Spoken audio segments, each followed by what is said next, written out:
Welcome to the September 10th, 2020 school board meeting. This meeting is now in session and is being conducted by electronic communications using Microsoft Teams due to the COVID-19 pandemic emergency. We will now recite the Pledge of Allegiance. I pledge allegiance to the flag of the United States of America and to the republic for which it stands, one nation, under God, indivisible, and justice for all. Thank you.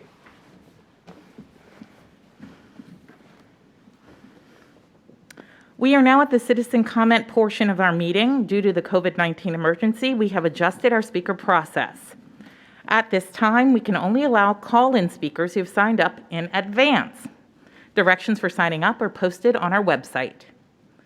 We are using a purchase service to manage speaker calls, so we have adjusted procedures to minimize costs, including limiting the time for speakers to 1 hour at each board meeting. We ask speakers to sign up by 4 p.m. 2 days prior to the meeting. If we do not have any speakers sign up by that time, we will cancel the call-in service at a minimum cost. Otherwise, we'll have to pay the full cost even if we don't use the service. We will adjust these procedures as needed if we find more effective ways to allow public comment. We have 12 speakers who've signed up tonight, so I will review our approved speaker guidelines before we begin.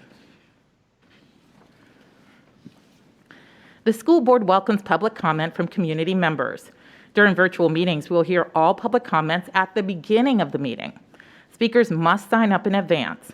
The day of the meeting, speakers are asked to call the number provided 10 minutes prior to the meeting start, and speakers will be announced in the order their call is received. Before you speak, please turn down the sound on all electronic devices. Please do not use a speakerphone, as that can distort the sound and make your comments difficult to understand. Each speaker may speak for up to 2 minutes, and there's a timer that will keep track of your time. The timer begins when the callers start speaking. Please conclude your remarks when the buzzer sounds. The operator will disconnect your call after 2 minutes. Please note, the board does not respond to public hearing comments during the meeting. If public comments require follow-up due to their nature, the superintendent will work with the school board clerk to follow up with speakers accordingly after the board meeting. Please email any written comments to school.board@apsva.us. Please be sure to state your name and the topic you will speak about when you begin. Ms. Mercado, will you please call the first speaker, and Dr. Cannon will run the timer for us. Thank you. Yes.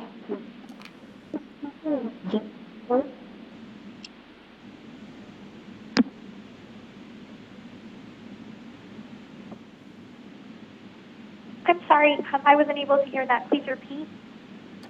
I believe you can start now. If you'll announce yourself, please, and your topic.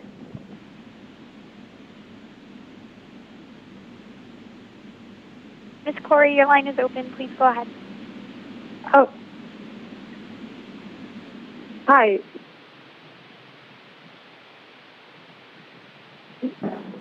Yeah, this is Jen Corey, and I'm on the agenda topic, school year 2021 update. I want to thank the school board staff and community members for the opportunity. I also want to say thank you because this week of virtual learning has been much better than anticipated. I don't typically speak up, but today I am for our young students whose voices are not being heard. My 2 elementary-age children want to be back in the classroom. My request is for our children to return to school in person immediately. This request is from a full-time working mother who has never stopped working in person at the Pentagon. As a family with 2 full-time working parents that are deemed mission essential and must report to work in person, we understand the risks involved in working in person. We also understand the services we provide in the way of national security and housing are critical to our community. We view our children's education in the same light. I'm thankful and appreciative of my teachers, as both my sister in Pennsylvania and my sister in North Carolina have both returned to teach their classes in person. Please prioritize the overall well-being of our students, and for those who would like to return, please put them back in the classroom. I know the risk can never be fully mitigated, but with the mandated use of masks, we can protect both the staff and students. The question on if we should send our children back to school is a risk-benefit analysis that every family will have to decide what works for them. But parents should be the ones responsible for making this decision, as we want what is best for our children. We recognize that schools provide much more than an education. There are emotional, social, and physical benefits of attending in person that a virtual environment cannot provide. The overall risks of COVID-19 for children are very low, but the impact of not attending in-person schooling is much greater with longer-lasting impacts. My children have lots of questions. How can we participate in baseball and soccer games but we cannot go back to school? How is it that my mom and dad can go to work but we cannot go back to school? How can we go to the store but we cannot go back to school? For these questions I cannot answer. We could wait and see how others do with sending their students back to the classroom, but I ask at what cost? Who will be left behind? Thank you very much Thank you. for speaking. We appreciate it. Ms. Mercado, can you call the next speaker, please? Thank you. Ms. Mercado? Hi. I'm sorry. Go ahead, please.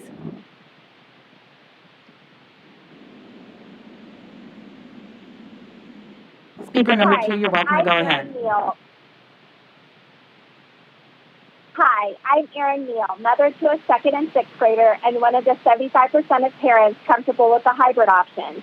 Since mid-July, while APS has focused resources on an all-virtual start, Arlington daily case numbers have fallen to less than 10 per 100,000, and the positivity rate has fallen to less than 5%. The WHO encourages facilities to reopen only if positivity rates are less than 5%. Harvard says that with less than 10 new daily cases per 100,000, schools can reopen in phases. We are there, now, and still it appears as if no further progress has been made to reopen our schools. The last time we were told about reopening schools was over a month ago with an email stating, our goal is to prioritize in-person instruction for specific groups, and we will keep you informed as plans progress and circumstances change. But we haven't been informed. When will standards for metrics be set? And what will a return to school look like? Dr. Duran's presentation tonight does cite some area COVID statistics, but the charts and graphics are general, highlighting the total number of cases broken down by demographics and zip codes over the last 6 months gives us zero insight into progress toward hitting metrics to enable reopening. So what are you looking at? The APS metrics is not a list of measurable outcomes, but a list of wants, with no measure of the progress made in achieving any of them. You want a 90-day supply of PPE and the ability to clean and disinfect facilities. Do you have these supplies? You cite the need for sufficient staffing. How many staff does APS have who are ready and able to return to the classroom? You cite the need for increased access to COVID testing for students. What testing do we have now and how much more do you need? You want to implement temperature screening, face covering mandates, and social distancing. What is the progress to make this happen, and what additional resources do you need? The Arlington community needs to be prepared for what reopening schools will look like before we get there. Please give us all the details so we can be ready. Otherwise, I'm afraid we will hit some undefined health goal only to find out that APS still has more planning to do. Thank you very much for speaking.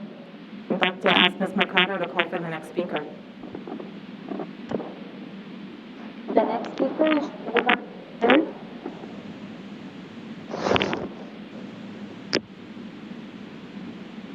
Once again, that was Sheila Leonard. Please go ahead, ma'am.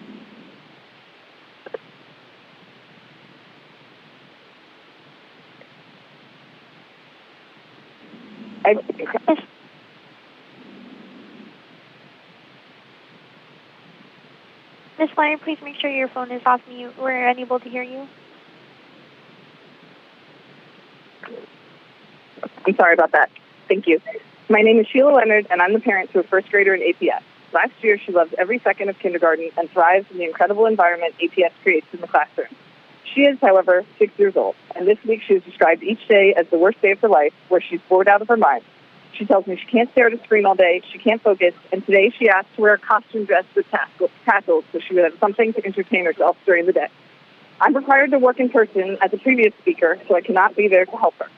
I'm speaking tonight to ask the school board when APS will announce the start of hybrid in-person learning for special ed, ELL, and PK through 3 students. The groups the Governor of Virginia, the American Academy of Pediatrics have singled out as the most in need of in-person instruction. I know you're aware that DCPS is beginning plans for opening, and Loudoun already has in-person instruction for 900 students and has announced October 13th and 27th as the dates to bring these special populations back. Where is Arlington? Arlington's infection rate hovers around 6 per 100,000, and the county has done an outstanding job of fighting the virus.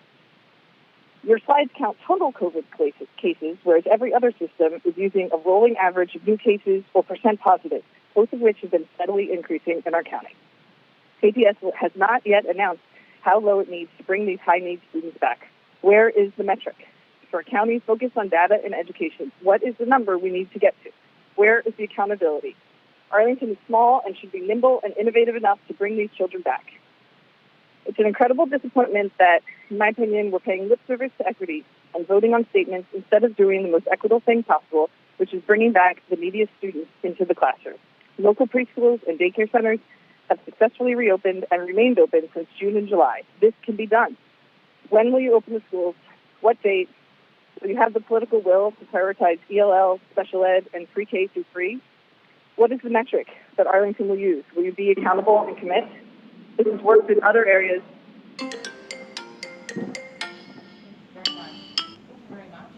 Thank you.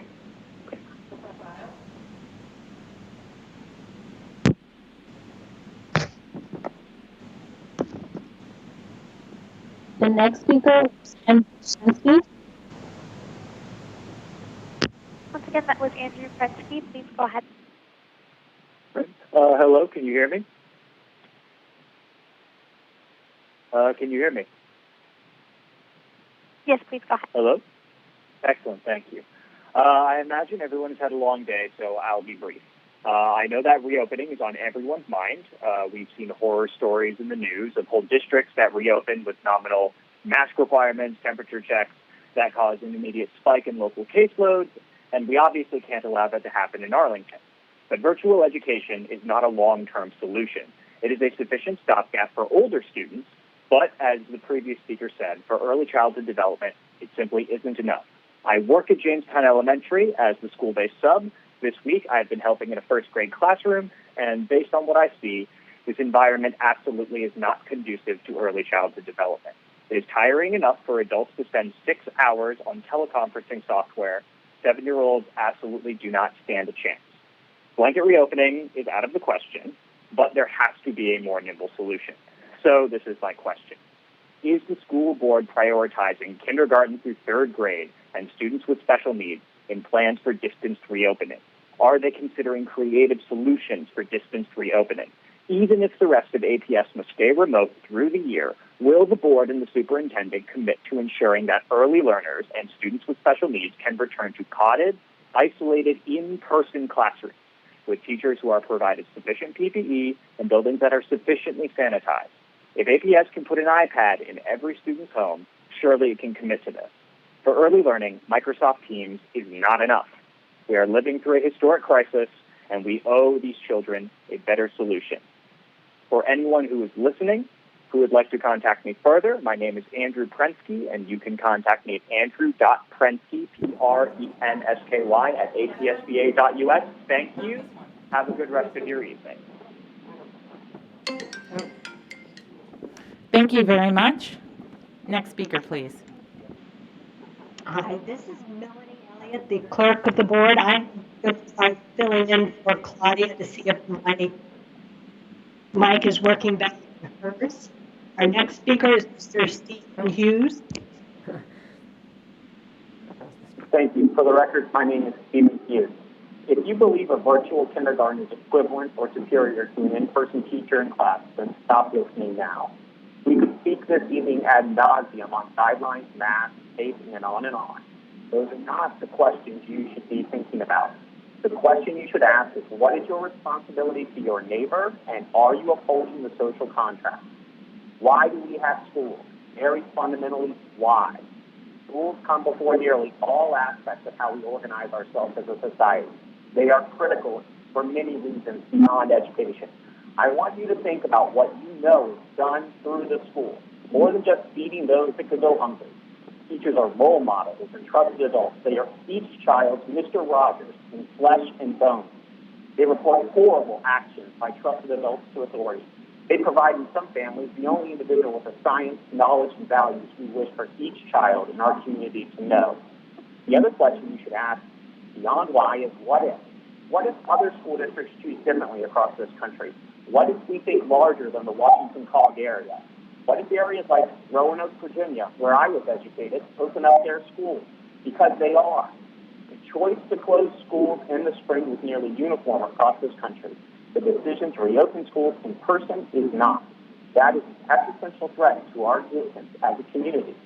Who do you think will find alternatives to your failure to uphold the social contract of schools? I pulled my daughter's enrollment in APS virtual kindergarten, and I enrolled her in a private in-person program. I have faith you will reopen, and once that is lost, I will consider other alternatives.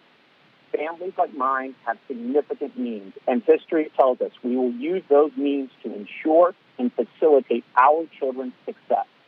In closing schools, who are you hurting? Thank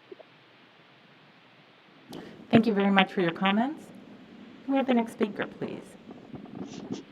The next speaker, Regis Deha. Yes, thank you. My name is Ray Sendejas, and I am commenting on our need to return to in-person schooling. I am the parent of a second grader and 12th grader in the Arlington Public Schools, both of whom have IEPs, one for autism and one for dyslexia and anxiety. I've been working with both of them on virtual schooling last spring and this week. The efforts of their teachers, the APS teachers, are nothing short of heroic and should be applauded. However, I can report that for my students with disabilities, virtual learning is a struggle indeed. My older son suffers from depression. His depression has only deepened at interacting with his teachers and friends only via screens and realizing that his senior year that he has so looked forward to may be spent entirely online. He is also very down about not receiving the hands-on vocational training from the Career Center that he was looking forward to help secure his future. My younger son's anxiety means that he gets antsy seeing screens full of faces and can't pay attention to his lessons for long periods of time. All across the country, and even in this region, in areas with higher infection rates than Arlington, public and private schools have reopened to at least some in-person instruction, and in almost all cases, they have done so safely. Based on these districts' experiences and the experiences of my own children, I believe it is time to start reopening APS schools, at least for special needs students and our youngest learners, and I firmly believe we can do so safely. At least in my house, the emotional and educational holes that we will need to dig our children out of deepens every day. Other schools have shown us the way. For the sake of our special needs and youngest learners and all of our students, it is imperative that we begin this process immediately. Thank you. Thank you very much for calling in. Ms. Mercado, may we have the next speaker, please? The next speaker is Natalie. Hi, was that Natalie Bernstein? Yes, ma'am. Okay. Hello, my name is Natalie Bernstein. My premise is the current reopening school plan. I'm a sophomore at Yorktown High School, and I'm on the debate team. This means when I'm presented with an issue, especially one that directly affects me, it's hard for me to keep quiet. I'm here to propose some criticism of the current system and hope that they lead to improvements. In previous meetings, I've heard many people say that they know you're doing your best given the circumstances, but I found your best has not been enough. APS devices are not working during the school day, and school is still continuing, even though many students can't get into class. Worse than that, the issue has been caused by APS's own filtration system, Global Protect, which they refuse to disable, even when it's preventing the education they're supposed to provide. Not to mention the decreased quality of education. It has been decided that Mondays will have no synchronous learning other than a single office hour in which teachers have an hour to meet with all of their students, which is obviously not enough given class sizes. Along with that, how teachers are only allowed to sign 30 minutes of work on Mondays. And many listeners might be wondering, why? I'd like to pose that question on the school board myself. Apparently, this will make the transition to a hybrid model easier, but it's not even clear why online learning in the hybrid models on Mondays can't be synchronous. Another issue with Mondays, according to the Individual with Disabilities Education Act of 1975 is that you're supposed to give kids with IEPs a certain amount of support time, which varies widely from individual to individual. It can be 25 hours a week or 30 minutes a week. But with elementary school class time being halved, how are we to ensure that kids are receiving that support time? When there's only 5 hours of school a day, 4 days a week, it will likely be hard for teachers to fit that time in. You had 6 months to prepare, but it seems proper preparations were not made. The fact of the matter is that students have a right to education, and it's your job to ensure that. I hope you'll take my serious concerns into account for the sake of the So much. Thank you so much for calling in. We do appreciate it. May we please have the next speaker? The next speaker is Ingrid Sam.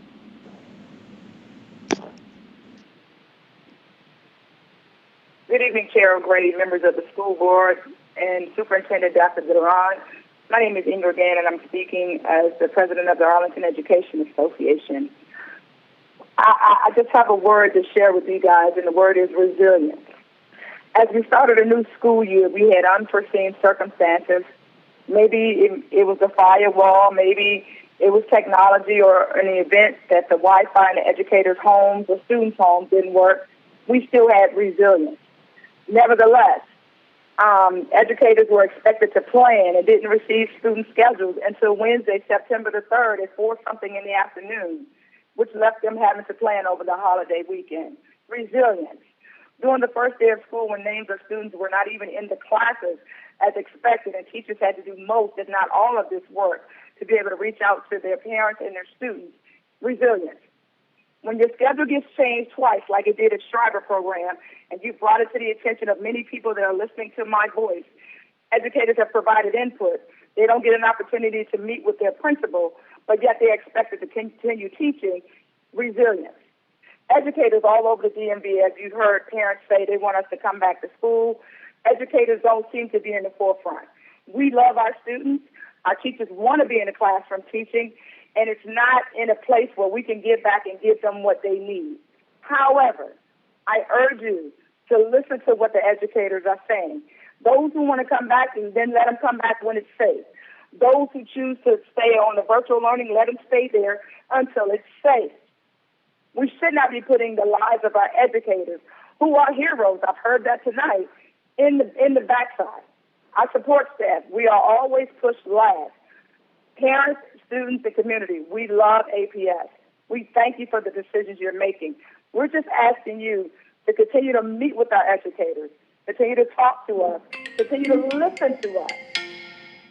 Thank you very much for your comments. We appreciate you calling in. Ms. Mercado, may we have the next speaker, please? Next speaker, Judge Harris. Thank you and good evening. I'm here to speak at the start of this unusual school year about the school board action plan.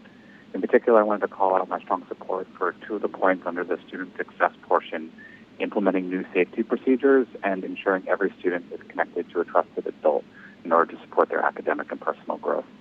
While we all know that virtual school learning is an experience that is unique and new, I hope APS can set an example for the entire county by showing a willingness to adapt and be nimble as the school year progresses, specifically by moving staff and financial resources more aggressively to those in need than has been done under normal circumstances. One example might be in offering new and additional support and creative solutions to the childcare needs of our teachers, whether they're teaching in person or virtually. As for technology, it's been said that the county did a commendable job this summer working towards getting devices and access to all students. However, as this plan acknowledges, that is not enough. Trusted adult support is critical. In many cases, the population's youngest learners and those in most of need that have been pointed out by others are those that overlap with the challenges that they're facing here. I hope the school board will focus the bulk of its efforts around supporting those in safely reopening for young learners and, based on APS's expertise, those most in need of in-person instruction. I know with a creative and nimble response that we can have both immediate and lasting impact in our kids' lives. Thanks for your time this evening and working not only to educate our children, but to keep everyone in the APS community safe during this pandemic. Thank you very much for your comments. Ms. Mercado, can May we have the next speaker, please? Yes, the last speaker is Cindy Lama.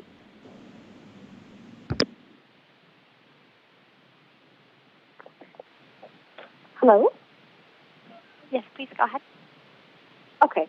Hi, how are you? So thank you for giving me the opportunity to speak today. Well, I'm here to speak about the reopening of the schools and what the plan is. A little bit about myself. I'm a single mother of 3 kids, 2 who attend APS schools, 5th grade and 12th grade. I'm also a first responder, an essential worker. And since March, I've been risking my life along with my children's life by continuing to go to work every single day, including weekends. What I want to ask the school board is, what is their metric for returning to school? What accountability are they going to have for ensuring that these kids are getting the proper education? My 5th grader is completely discouraged to even log in. She's mentioned that these 3 days have been the worst days of her life. She was at home today alone because I have to go to work and fulfill my obligation, again, as a first responder. And my job primarily is to conduct COVID investigations. She called me several times, texted me several times in tears because she hates it. She wants to go back to school. So what is APS going to do for these kids who, in my case, have not an option to go to private school because, unfortunately, I cannot afford it? Where's the equity? How are we going to help these kids succeed? My 12th grader has had class for 5 to 10 minutes this whole week. Some classes he's not even added to, even though he's on their schedule. What is happening? We are letting these kids down. We're not providing them the needs that they need, and this is really unfair to them and to the parents. This has been very hard for me as a single mom and also as a healthcare worker. It's caused so much anxiety in my household that I don't know what the next steps are going to be. My 5th grader wants to drop out of school because of this. What am I supposed to do for her? I am asking you guys today to please consider all of these facts and take into account the kids. Thank you very much for calling in. I'm sorry your time's up. We appreciate all the speakers who called in today, and we encourage other people to sign up in the future to speak at our future meetings that are virtual 2 days before the school board meeting. Thank you. We are now at announcements. On September 17th, the board will hold a virtual closed meeting at 5:15 p.m. Also, the school board's policy subcommittee is scheduled to meet on September 22nd at noon. However, that time and date may change. Any change will be posted on our school board website. I'd like to invite board members to make announcements. And I would like to start with Mr. Goldstein. Mr. Goldstein?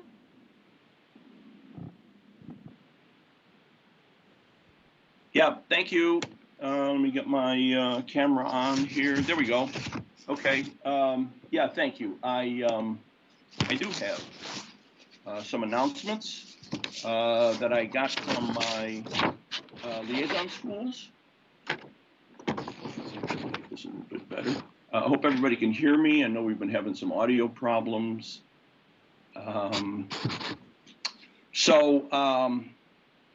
Barrett Elementary School, one of my elementary liaison schools, and a parent sent a message to the principal on Tuesday and said, so the signing on was a nightmare, and actual learning under these circumstances is going to be really tough. But 2 hours in, this much was clear. You all are so dedicated and enthusiastic, and these kids feel so loved. My biggest worry of a virtual school year was losing out on the community feeling that made us want to go to Barrett in the first place. I think you've done an amazing job of recreating that online. Bravo. Thank you for all of the effort that's gone into making this a great first day. At Barcroft Elementary School, since the school closure in the spring, the Barcroft PTA has hosted 11 food distribution events for Barcroft families. The only requirement is that the families have a student currently enrolled at the school. An average of 100 families have been served at each distribution, which began as a weekly event in the spring and then moved to a bi-weekly schedule over the summer. At each food distribution event, families receive a bag of groceries and a bag of fresh produce. Additional items were provided throughout this time, including household and personal products, such as laundry detergent, cleaning products, toothbrushes, and diapers. The Barcroft librarian regularly handed out donated books to each child. The PTA also often provided art supplies and school supplies. On one particular Tuesday in August, 100 hot meals were provided thanks to a partnership with Café Saison and Food Rescue US. Last week, when there was a pause in APS lunch service, the Barcroft PTA distributed food tailored specifically towards filling the need for lunch and breakfast, such as clementines, cheese sticks, and yogurt. All of the food and supplies throughout this effort were made available thanks to the very generous donations from the community. Thousands of dollars were raised over the past 6 months and were used by volunteer shoppers to fill the grocery bags. Dozens of volunteers, including Barcroft parents and teachers, spent countless hours shopping, packing grocery bags, and distributing them to families at the events. The PTA has worked closely with the Communities in Schools organization, who have a staff person on site full-time at Barcroft, and is thankful for this resource. This effort has been a great example of how PTAs can come together to work for a greater good. Guidance provided by the Randolph PTA was instrumental in setting up the model for grocery distribution, and the Tuckahoe PTA was an early partner in this effort, providing generous monetary and food donations. Each week, the Arlington County Police Department has a representative on site, and the Barcroft PTA has been so grateful for Lieutenant Licio Pilco, the SRO supervisor, going above and beyond his duties by talking with families and helping with cleanup each week. Providing community assistance will continue to be a priority for the Barcroft PTA throughout the year, and plans for additional food distribution events are currently in progress. At New Directions, the principal informed me a little bit of good news and letting me know that teachers, they're very excited and are communicating with him that today has been a great day of learning. That was today, Thursday. Students are getting into the classes and they're engaged and providing great feedback. And the teachers are responding that they feel like they've had a real class in their classrooms, teaching students and getting questions and good dialogue. Finally, at the Arlington Career Center, APS Teacher of the Year, Renee Randolph, has gone over and above her call of duty. She regularly came to the Real Food for Kids meal distributions from Bayou Bakery on Fridays this spring and summer. Her regular presence made it easy for a rotation of Arlington Career Center volunteers to follow the prescribed procedures as they handed out meals to our families who needed the extra support. Also, the Arlington Tech parents have developed 2 top 10 lists for their favorite virtual start to school features. One of them is the teacher's edition, one is the parents edition. I won't read all 10, but I will read a few of my favorites here. In the teacher's edition, every day is bring your pet to work day. There's no more, I left it at home. When you have that nightmare that you forgot to wear pants at school. The Teacher's Lounge has all of the comforts of home. And when all else fails, there's always the mute button, but unfortunately still unavailable for in-person classrooms. The Parents Edition of the top 10. There's an incrementally greater possibility that children's rooms will be cleaned since they could be seen on camera. There's more sleep for teens and possibly parents. And there's no more, you're wearing that outside the house? There's no more panicked bus stop runs because of oversleeping. And finally, the #1 feature for parents is more time with teens. And I think, let me just say one more thing.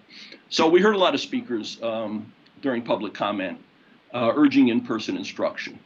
And we have been clear that in-person instruction is the best mode, of course, for instruction. And we've also been clear that student, staff, and family safety is the reason that we're starting virtually. I heard a lot of statistics from the speakers about lower positivity rates and other school divisions opening. What I'm interested in knowing, and would like you to please include in any future remarks if you record again or send emails, and that is whether you're willing to risk infection for your own child, for your family members, for your child's teacher, and the teachers' families. I hear a lot of rather impersonal statistics about the risk, and I think, unfortunately, we all have to deal with the possibility that that risk is going to, in a very real sense, come home to us. So that would be very helpful to me to know, for those people who are urging sooner in-person, return to in-person instruction, how they feel about infection possibly coming home with their child. And I think that's it for my announcements. Thank you. Thank you, Mr. Goldstein. I'd like to turn to Ms. Van Dorn. Ms. Van Dorn, do you have any announcements this evening? Good evening, everybody. I do not have any announcements. Just welcome back to this most unusual of school years, everybody. I think we'd all rather be back in person. And I share, and many, many parents share in that sentiment, and people in the community. I would like to request, and I do hope that Dr. Duran, I had comment helping people understand the metrics that we'll be looking for in considering reopening, and our plan that you've been discussing about staging that reopening, as well as I know that we're trying to make sure that every family has somebody to contact with.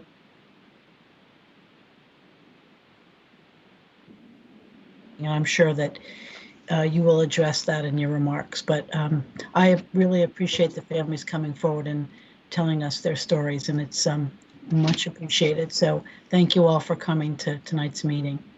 That's it. Thank you very much. Look forward to the meeting. Thank you, Ms. Van Dorn. I appreciate that. Ms. Talento, do you have any comments or announcements, I should ask? Thank you, Ms. O'Grady. I do. I just want to first echo some of my colleagues' comments. I really do appreciate hearing from our speakers. This is something we've never done before. We've never been in a situation where we have to educate virtually and within a pandemic. And we cannot improve if we don't know the experiences that people are having, both good and bad.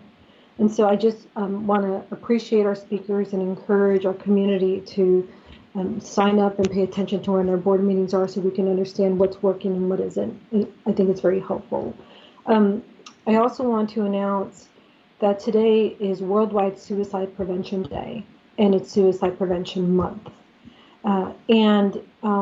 We are probably experiencing some of the most difficult times in our country for mental health, for all of us, not just adults, but our children, not just our teenagers, but our small children. And so having been a mental health advocate and a mental health caregiver, and a person who has experienced mental health concerns, one of the greatest and best things you can do is be informed and understand the mental health challenges that you're experiencing, or that a person that you're caring for is experiencing. If you've never experienced a mental health condition, it is very hard to empathize or sympathize with what that person is going through. But there are so many resources out there, and considering that suicide unfortunately is a high risk for us in this country, it's important that you at least have something, and that is the National Suicide Prevention Lifeline. The number is very simple. It's 1-800-273-TALK, 1-800-273-TALK. And they also have a Lifeline chat. And so you can just look this up online and find this information.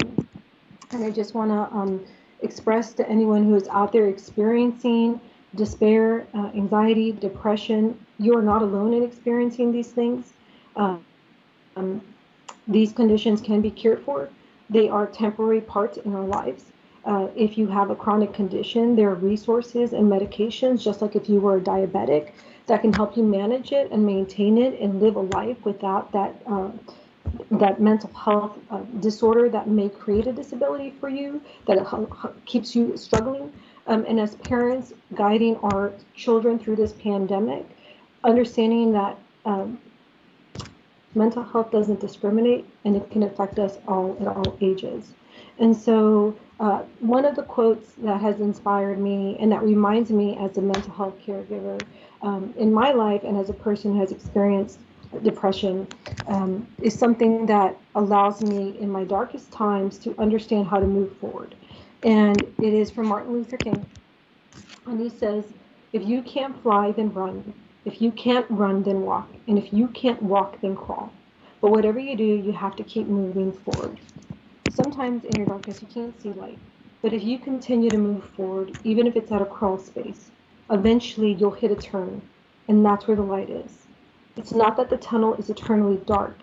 It's just that it curves and you can't see where the light's going to show up. And so please, on Suicide Prevention Day and Suicide Prevention Month, please educate yourself about mental health. Learn how to support your loved ones. Learn how to support yourself, especially during these most difficult times where you're not able to engage each other in person. We may not be able to hug each other as we need to. We may not be able to cry on each other's shoulder as we help us, or to even see a friendly face except through a video. But it doesn't mean that we're alone, and it doesn't mean that you can't overcome or survive the journey of mental health and mental health caregiving and mental health support.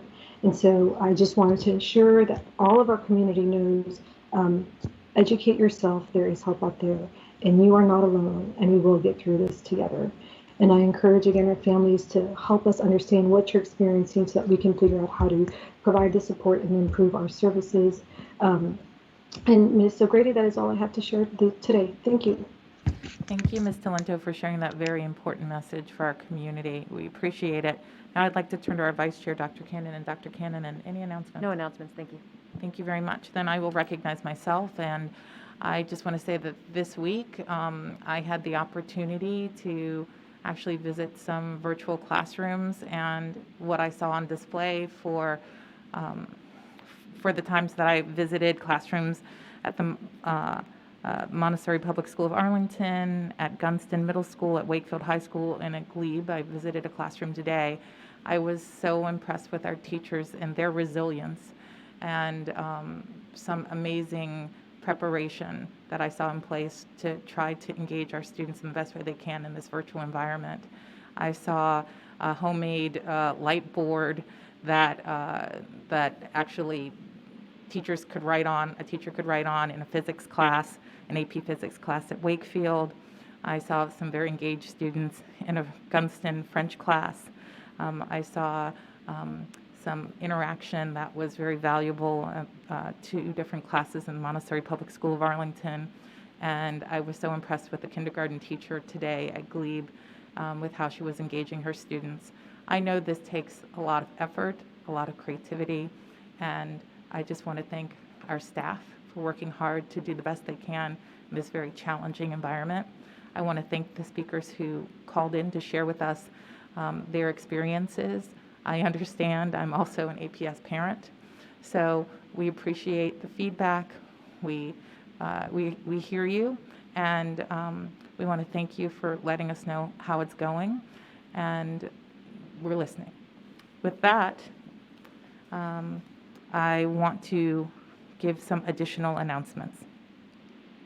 Since our school board meeting on August the 20th, we received input related to the distance learning plan and concerns regarding connectivity on the first day of school. Please be rest assured the board and the superintendent are reviewing all emails and receive a weekly report of messages received for our consideration. Questions related to full-time distance learning and the reopening of schools should be directed to engage@apsva.us or submitted via the online form. Due to the volume of messages received, it may take staff some time to provide replies. We appreciate the community's patience as staff continues to work through challenges this school year. Updates and information will continue to be shared by Dr. Duran via School Talk every Tuesday, and at board meetings under the monitoring agenda item. I also want to inform our community that the school board will resume virtual open office hours beginning Monday, September the 14th, that's this Monday, from 5 to 7 p.m. with board member Tanya Talento. Information on how to sign up will be shared via School Talk and posted on the APS homepage. We appreciate the community's engagement, especially during these unprecedented times. Dr. Duran, do you have any announcements or updates to share with us at this time? Yes, thank you, Chair O'Grady. I do have some announcements I'd like to share as we welcome back to our first school year. Over the course of my 27 years in education, this starts my 27th year, we certainly have not dealt with anything like this, and we're faced with such a new opportunity, but also many challenges and uncertainties that the global health pandemic has caused us to reckon with. And we certainly know that while we're reckoning with that, dealing with those challenges, we have some amazing and outstanding students, parents, and staff who are really working on making sure we provide a quality education. There is no handbook, there's no playbook for how we deal with pandemics. And so as we're moving forward, we're really trying to be grounded in why we are doing what we do for the health and safety of our students and our staff, making sure that our teachers, making sure that our students are supported, and continuing to find ways that we do not allow our students to slip into more opportunity or access or equity gaps. Very concerning for us as we move forward. When we think about this critical time that we're in, I want to make sure and recommit to all of the APS community that when I accepted this position a few months ago, I stated then that I wanted to bring a culture of leadership that was around listening and bringing people together. I'm committed to continue to do that, and I thank the callers who called in today with their concerns and their perspective on what we need to do, and I really do appreciate hearing that because we do need to work to come together. I also committed at the time, and I want to recommit to a culture of accountability. And we won't always get things right, and we will make sure that we work through those challenges, and I as superintendent want to accept responsibility when we don't. As we think about the challenges this week, we really face them head on, and I want to thank so many staff who tirelessly work to quickly resolve those. I want to make sure that again I recommit to a positive culture of rebuilding trust, and I know for many in our community, your trust is still not there, and we need to continue to build that trust as we come together as one community. As someone who has spent my whole life focused all 27 years on equity, that will continue to be a grounding in my decisions and everything we do. And we are working right now on thinking about which students we can bring back to person once conditions are safe enough. And I have established a working group that is currently meeting to bring back our group of students with disabilities who need one-on-one support to access their education. Because that group of students does have an access and an equity gap, not being able to even physically access their devices. So we are beginning to look at that. But overall, what I am so proud of as a new leader is the outstanding staff, the high-quality teachers who have been so devoted to our students and worked over these last few months while I've been here to make sure that we have what we saw these last few days happen for our families. So before I get into my announcements, I want to say thank you to all of our APS teachers and staff who are working so incredibly hard. You're learning new skills, you're learning new ways to engage, you've adapted and so quickly, and you've been very creative and very thoughtful about how you will reach your students. I want to thank our 27,109 students who are showing us how resilient they are. And we've heard from many of them. We heard from one tonight, the challenges they've had. We also heard from many of them who are just thankful and happy to be back with their peers in class virtually. I want to thank our APS parents and for their understanding and their grace as we work through what are some frustrating issues this week, and also as you work with having students in your home engaged in this new model. And really, I want to thank our Return to School Task Force, which I'll talk more about later, who really helped us to get to where we are today, Thank you to all of those groups. And of course, thank you to members of the school board for your support and for being there right alongside with me since I've started here on June 1st.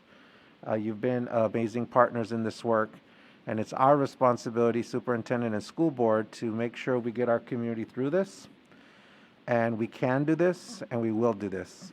And it's very important that we are committed to those values of safety, health, making sure that our staff and our teachers have what they need, and ensuring that we're not allowing students to fall through the equity gaps and making sure that they have what they need. On the first day, it was unusual for me. I was not to be able to go in and see classes of students and greet them at the beginning of the day, but I was able to get out and about and visit several schools, virtually and in person. I started the day bright and early, meeting with Carlin Springs staff, and you'll see that in a moment in a video that we have captured. The AETV crew came along. I also had the pleasure of engaging with students virtually in classes for a moment with Swanson, Dorothy Ham, and the Arlington Career Center. And while it definitely was not the same as being in person, I loved seeing how the teachers and students were adapting and engaging in their classrooms. It is so wonderful to have our students back with us. I've also had the chance that day to visit schools which are meal distribution sites, including Washington Liberty, Randolph, and the Career Center. And here you see some photos of me, as well as School Board Chair Monique O'Grady and Randolph Principal Carlos Ramirez, preparing to hand out meals that day. We certainly know the first day was filled with a lot of excitement and positive experiences, but unfortunately there were also many families and students who faced challenges connecting to their classes this first week. While we thought we had taken all the steps we needed in order to get our students online on the first day, I again want to apologize that the challenges that students and parents experienced, we were not there to provide that fully. As we realized what the issue was, a system-wide issue, we investigated and took immediate steps to fix it. And by Wednesday morning, we had received more students active on their devices. Late Wednesday night, last night, we identified a software issue that was causing some further behaviors that in our MacBook Airs for our high school students, and we worked with the vendor over the night to address this issue, and configuration changes were made to fix that problem. And we still know a few families may be having concerns, so we're working individually with them and monitoring connectivity through this week to ensure that all students can access their learning. We're going to continue to refine all of our systems in order to enhance our student experiences. And I know that some students who were able to get on were using their own personal devices. But I also want to encourage those students, now that we have addressed these issues, that when teachers plan their instruction, they rely on students having access to a specific set of apps and software available on our student devices. And those are set up in a specific way. This will help students to have the same experience and streamline and provide support efficiently and effectively. So I want to encourage all of our students to resume using their APS issued devices so that teachers can leverage those resources for you.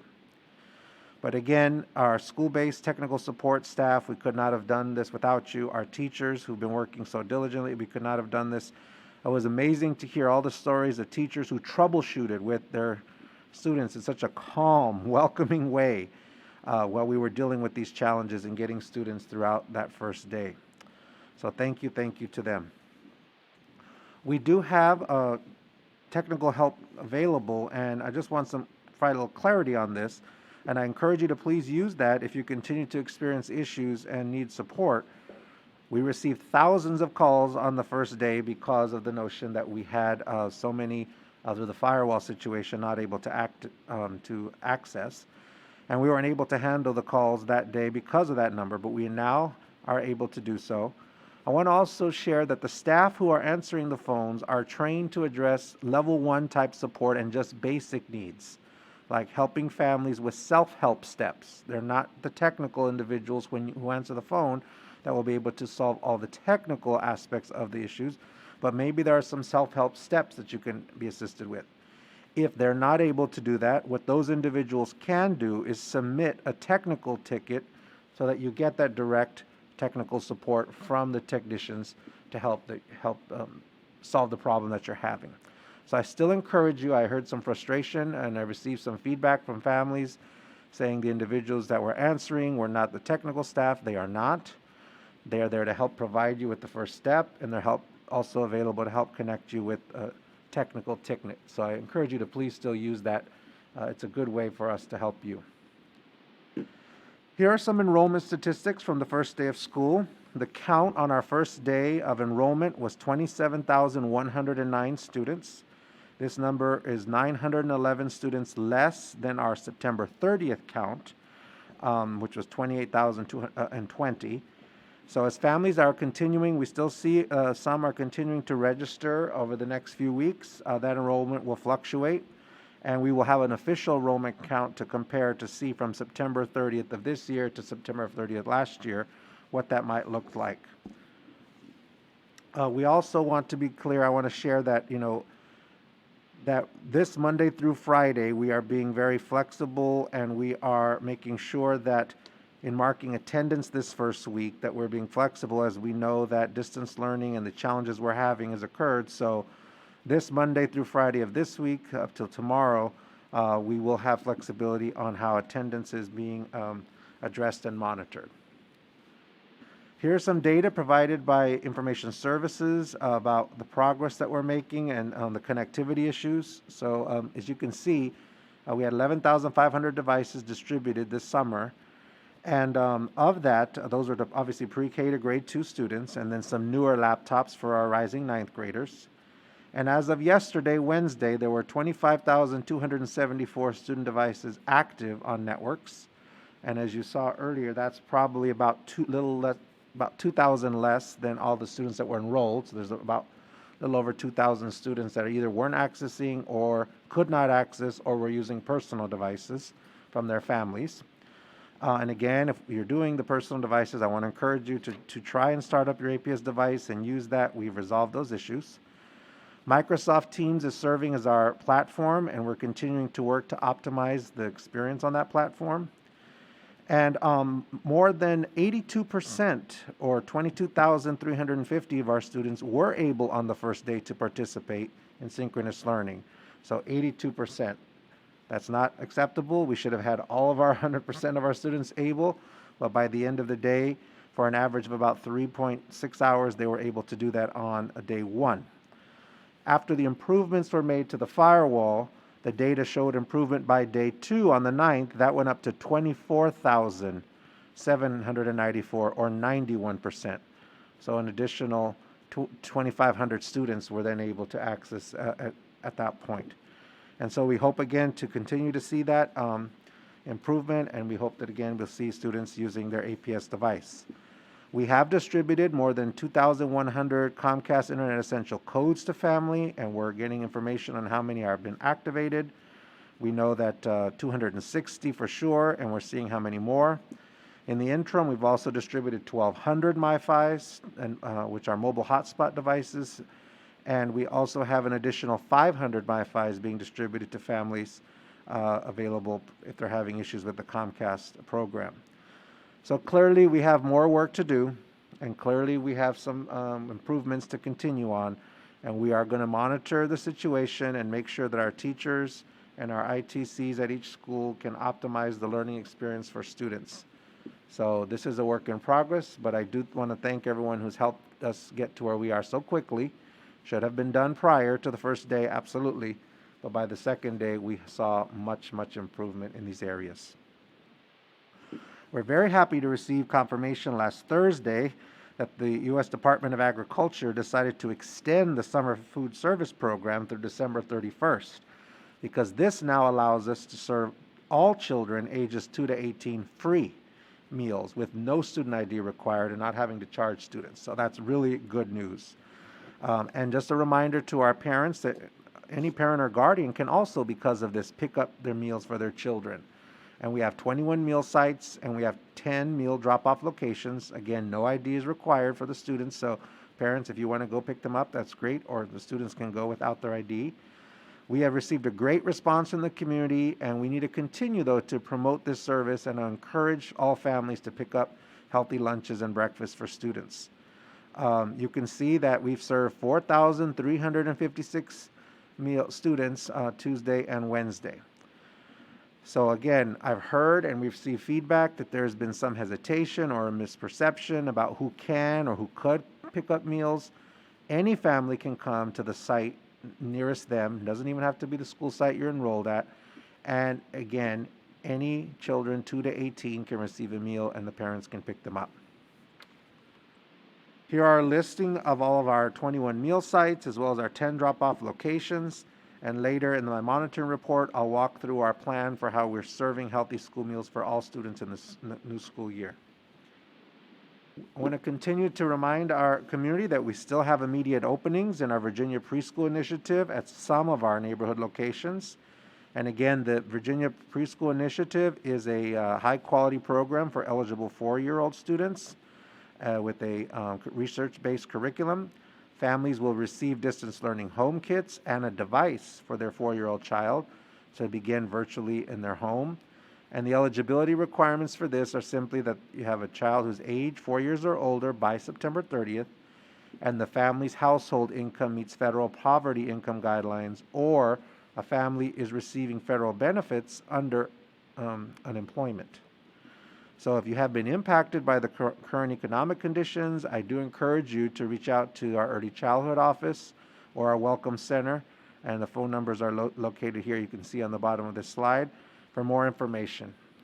This is an important program that we hope to have no slots available and everyone enrolled in.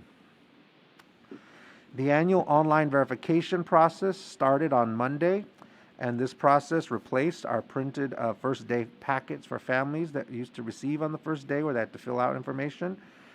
We've had, up to this point, 46% of our families complete them. And so we want to continue to make sure everyone does this. We have the deadline still till October 30th. But we do have a 6% increase from where we were last time at this year. So the 46% at this point is a 6% increase. So glad that we're getting that information out. And if you need any assistance with this as a family, contact your child's school, and we do have staff available to help you remotely. And so please reach out if you're having questions or concerns or needing assistance with this. Now that school is underway, APS invites all of our parents to mark your calendars for back-to-school nights, and these are important opportunities virtually to engage with your students, teachers, discuss the year ahead, and all of our goals that we have. Back-to-school nights for the new school year will be held from next Wednesday, the 16th, all the way up, as you can see, through October 14th. And I would suggest that you check your school website for more information on how to participate if you've not already received that information from your school. One of the hashtags we used on social media for families and staff was to share photos from the start of the school year. One of them was hashtag APS Back to School. These are just some of the photos that we received, and as you can see, this shows students and staff who are excited to start the school year. Families and students and teachers use the hashtag to share their home setups, their screenshots of the virtual classes, and also themselves having an excitement on the first day. So we encourage you to continue to send us and use that hashtag. We also had another hashtag, APS is in this together. And here we can see that virtual images of classes, staff providing meals, teachers preparing classes, all kinds of great things that we saw. So please continue to send those to us. And now I'm excited to share video highlights of the first day. It is a 12-minute video, and so normally you don't have videos that long, but I thought this one would be a really important one as the first day to show and highlight some of the great things that happened on that day. Good morning, and I'm really excited to welcome everyone back to a brand new school year. A new school year in many ways this year as we enter a virtual learning for our students and our staff and our families. This is going to be an exciting new year. It's a year that we know that we will do our very best to provide our students with an education that they so deserve and bringing families and communities back together. We are going to continue to work on bringing our students back in person where all of us wish we were today, once it's safe to do so. Many of our teachers and our students woke up this morning wishing that they could go to school in person, but at the same time excited that we have an opportunity to still connect with one another. And so let's have a great day and welcome to this new school year. Hello, welcome to my classroom. My name is Miss Bai. I teach 5th grade at Hoffman Boston Elementary. I had a student this morning tell me that on our supply list, we should have put a positive and patient attitude. And I totally agree with that, because this is new to everybody. We're gonna learn it together. There might be difficulties and struggles, but again, we'll learn it together.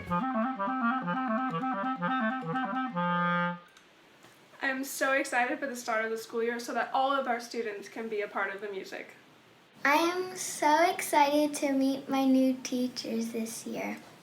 Yo estoy muy emocionado para encontrar mis maestras nuevas. Somos aquí. How are you feeling? Nerve excited. What does that mean? It means that I'm half excited, half nervous. I'm really excited because I have a nice teacher. I have all my friends in my class. Well, not all of them, but most of them. Madison, what is something that you're looking forward to doing this school year? I'm really looking forward to all the science experiments. Science, is that your thing? You're a STEM girl? Well, I also really like music. Music, yeah. I like trying things. That's awesome. I'm really looking forward to adjusting to virtual school. And I am very much looking forward to science and the science experiment that we're going to do together. Right. A lot of them have already gotten some of the material that they picked up from school that we're going to do some really cool hands-on experiments with, and really getting to know these guys and hoping for a wonderful school year. I am super excited to be with Arlington County. I started in February and very quickly went into the COVID response. I think I was in the school building maybe 5 days. So I'm still orienting in some ways, but come mid-July, I went back into helping with getting the students ready for school. And, no exempted students today. Thank you very much and welcome to APS. We're glad to have you here. And like me, you're joining at a new fun time, right? But we're really excited today. And I want to just thank everyone and thank you for allowing me to hear a little bit about what you've done. But I know that you've all put in so much time and effort to making this year successful. And we were able to be out there last week and see in action a lot of your parents and students coming and their excitement about the new year. I'm here at Carlin Springs Elementary School. It's a beautiful day. There are so many staff members who've come out here today volunteering their time to help with school supply distribution and raise the money so that 100% of the families at Carlin Springs can get their school supplies provided to them. The families are coming in cars, they're walking. Kids are kind of excited, the parents are excited, and it's also going really smoothly. I've got his iPad in there, a charger, his earphones are in there, some books. I'm really excited for the year. It's gonna be different, but we're gonna make it great. All right, bye guys, have a great day. Thanks for coming by. So parents are driving up in their cars. We're trying to maintain as much social distancing as we can. So we have certain teachers set up at tables for their grade level. And then we have runners who are waiting at the cones as the cars pull up. The runners get the names, the grades of the students, and then they come up to each table that they need to gather any materials like basic school supplies, iPads if they need it, and then basic information on how to get connected to internet so they're ready for that first day of school. I think our iPad distribution is going really well. A lot of our parents have come and picked up. It's been really easy to give them everything that they need. And what we're doing today is we're giving them the educational kits. Everybody gets this kit. And then if they need an iPad, we give them an iPad and headphones. And then all of the teachers have made folders with all the directions, anything that they need, work for the school year. And it's going pretty well. Well, it's a different year, but we are all in this together. And we're really working collaboratively, making sure parents know they can communicate with us, not letting anybody feel that they don't know what's going on or how to get on the iPads. The K team has also sent home a packet so that the kids also have things that are tactile and can be up and moving in this very unusual teaching situation. I think it's going to be a challenging year, but I think as educators, we're used to, being lifelong learners, and we're ready to give something new a try and make the best of a difficult situation. We're going to try to make it as fun and engaging as we can, and it's really important that students turn on their iPads, turn on those devices, and get on every day on time, so that when we come back to the building, we can really hit the ground running. Every year is different, but this is the most different year I think any of us have ever faced in our schools. I've been really impressed with our IS staff and the schools as well, with the different ways that they're making sure that all of our students are getting their devices and that they're getting connected and they know how to start school on the first day. And we've done a lot of work with making sure we have a variety of ways for all families to be connected to internet. And it's going to be another great year with Arlington Public Schools. This is our first day of doing bus drop delivery. So we're loading coolers on this morning, getting ready to go to community centers and apartment complexes to deliver school meals. There is no physical school. Everything is online, but we deliver food. There is 21 sites in all over Arlington. Our buses go to different schools, pick up the food, service employee, and the lunches for the students, and then we go to different locations and distribute. Today we're going to Lee Community Center. We're going to Greenbrier Church. We're going to a variety of stops. The superintendent's going to join us this morning, and we're going to start delivering food at 11 o'clock. Thanks for coming by. Appreciate it. Best of luck, Ashton. Have a good day. Thank you so much. Thank you. I'll see you tomorrow. See you tomorrow. Clearly, a lot of things have changed from last year. We're here all wearing masks, going virtual, but the one thing that hasn't changed is just the outstanding teachers and students we have in Arlington Public Schools. Let's get ready to learn. Okay, so what's step one? Go to Canvas, go to Culinary. There you go.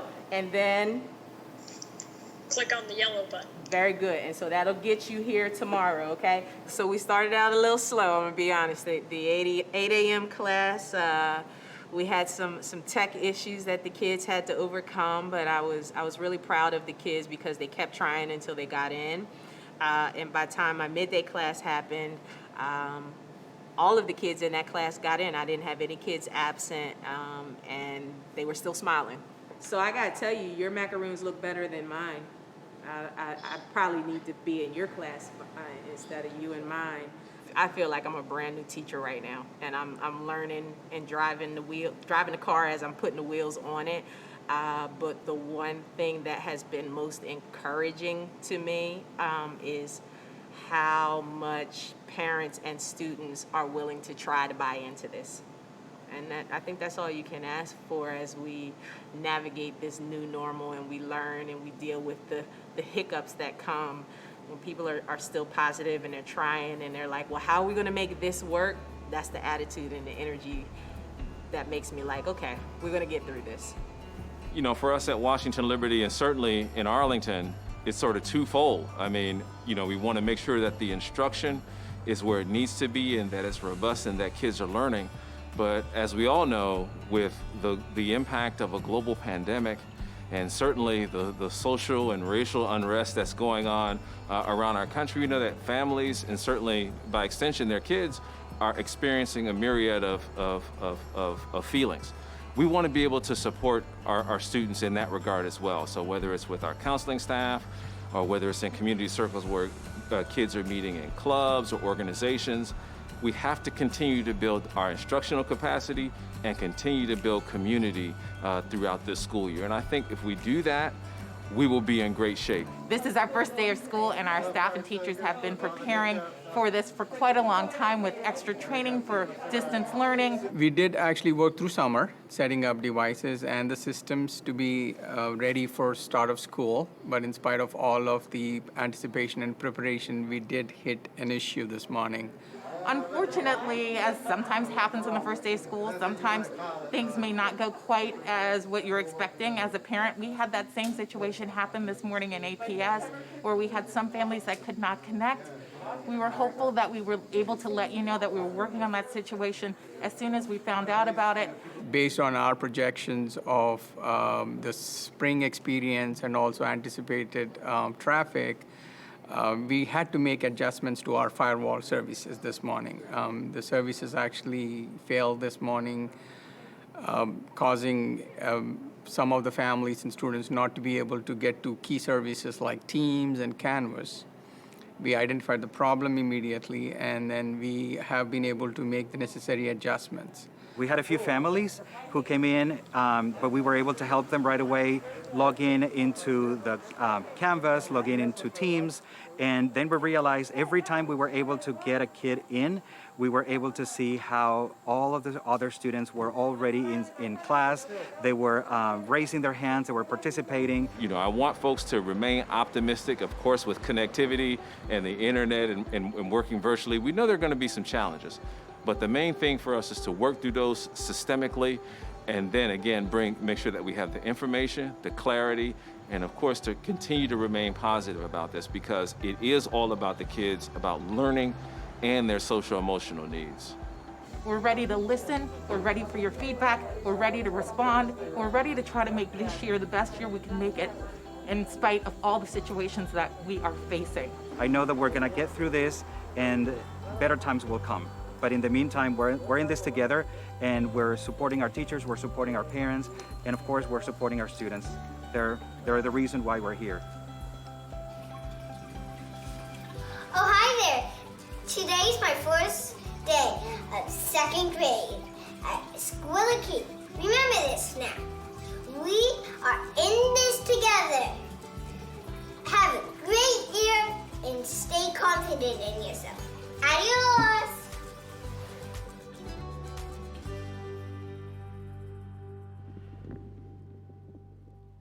And with that, Chair O'Grady, that concludes my announcements. No additional words needed after that last student. I think you're right about that, Dr. Duran. That was an incredible video. May I just first say thank you very much to everyone who participated and worked on that video. And with that, I'd like to go to my colleagues to see if there are any comments or questions. We're going to start with Ms. Van Dorn. Ms. Van Dorn, comments or questions?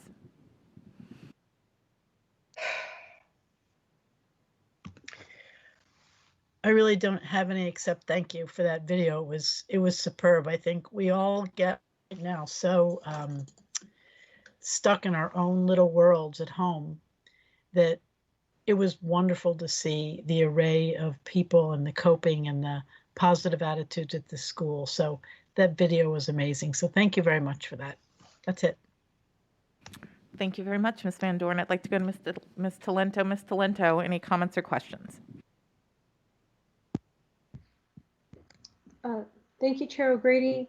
I just first want to thank Dr. Duran for presenting the video to us and for the work that has been done to get us to today. I know that we had some complications the first day, but we are really working hard, and it was great to have a first day video, even though it was a unique year and it wasn't the traditional video that we get. So thank you for putting that together and for sharing that with us in the community. I really appreciate it. And I do want to just take a moment to thank two of our departments that I think have really been extraordinary this year in Herculean work that they're doing, and that is our Information Services Department and our Food and Nutrition Department. And the Information Services Department also includes our ITCs who actually work with the Department of Teaching and Learning. And there are not enough words to express the extraordinary effort that both of those departments and the staff in that department have put forth. And you just saw the very tip of an iceberg on that video of the work that they've been doing. So I just wanted to say thank you to them, and thank you for pushing through. We know that you are working hard day and night, sometimes in a thankless work with what is happening today. So just thank you for that. I do actually have a quick question on a comment that you made, Dr. Duran, about absences this week. I know that we are going to be flexible with them, but I was curious if there's a communication that will go out to community members who may not be watching the board meeting today, maybe through the principal. I know that I heard from parents on Tuesday that they had gotten notices about absences and they didn't know what to do because they couldn't connect. So I think it would relieve a little bit of anxiety being able to share with parents that absences this week won't count, or however it is that we're doing that. I'm not sure what the mechanism is, but if you could just share how we'll be communicating that to the families. Sure. Thank you, Ms. Talento. We will be sure and add that information and the details that you're asking about how absences and attendance will be addressed in my Tuesday letter to the community, to family members next week. Great. Thank you so much. I think that'll be so helpful to them. Again, thank you for the information you shared. Great information. I look forward to the back to school update. And thank you, Mr. Grady, for the opportunity to ask a question. Definitely. Thank you, Ms. Talento. With that, I'd like to go to Mr. Goldstein. Mr. Goldstein, questions or comments? Yeah, I do. I have a couple of very brief ones. I know Tuesday was it was disruptive and it was disappointing, and I don't want to minimize that. I mean, everybody charges into the first day of school with a lot of hope and enthusiasm and stuff like that, and as has been said and apologized multiple times, we really did not want this to happen.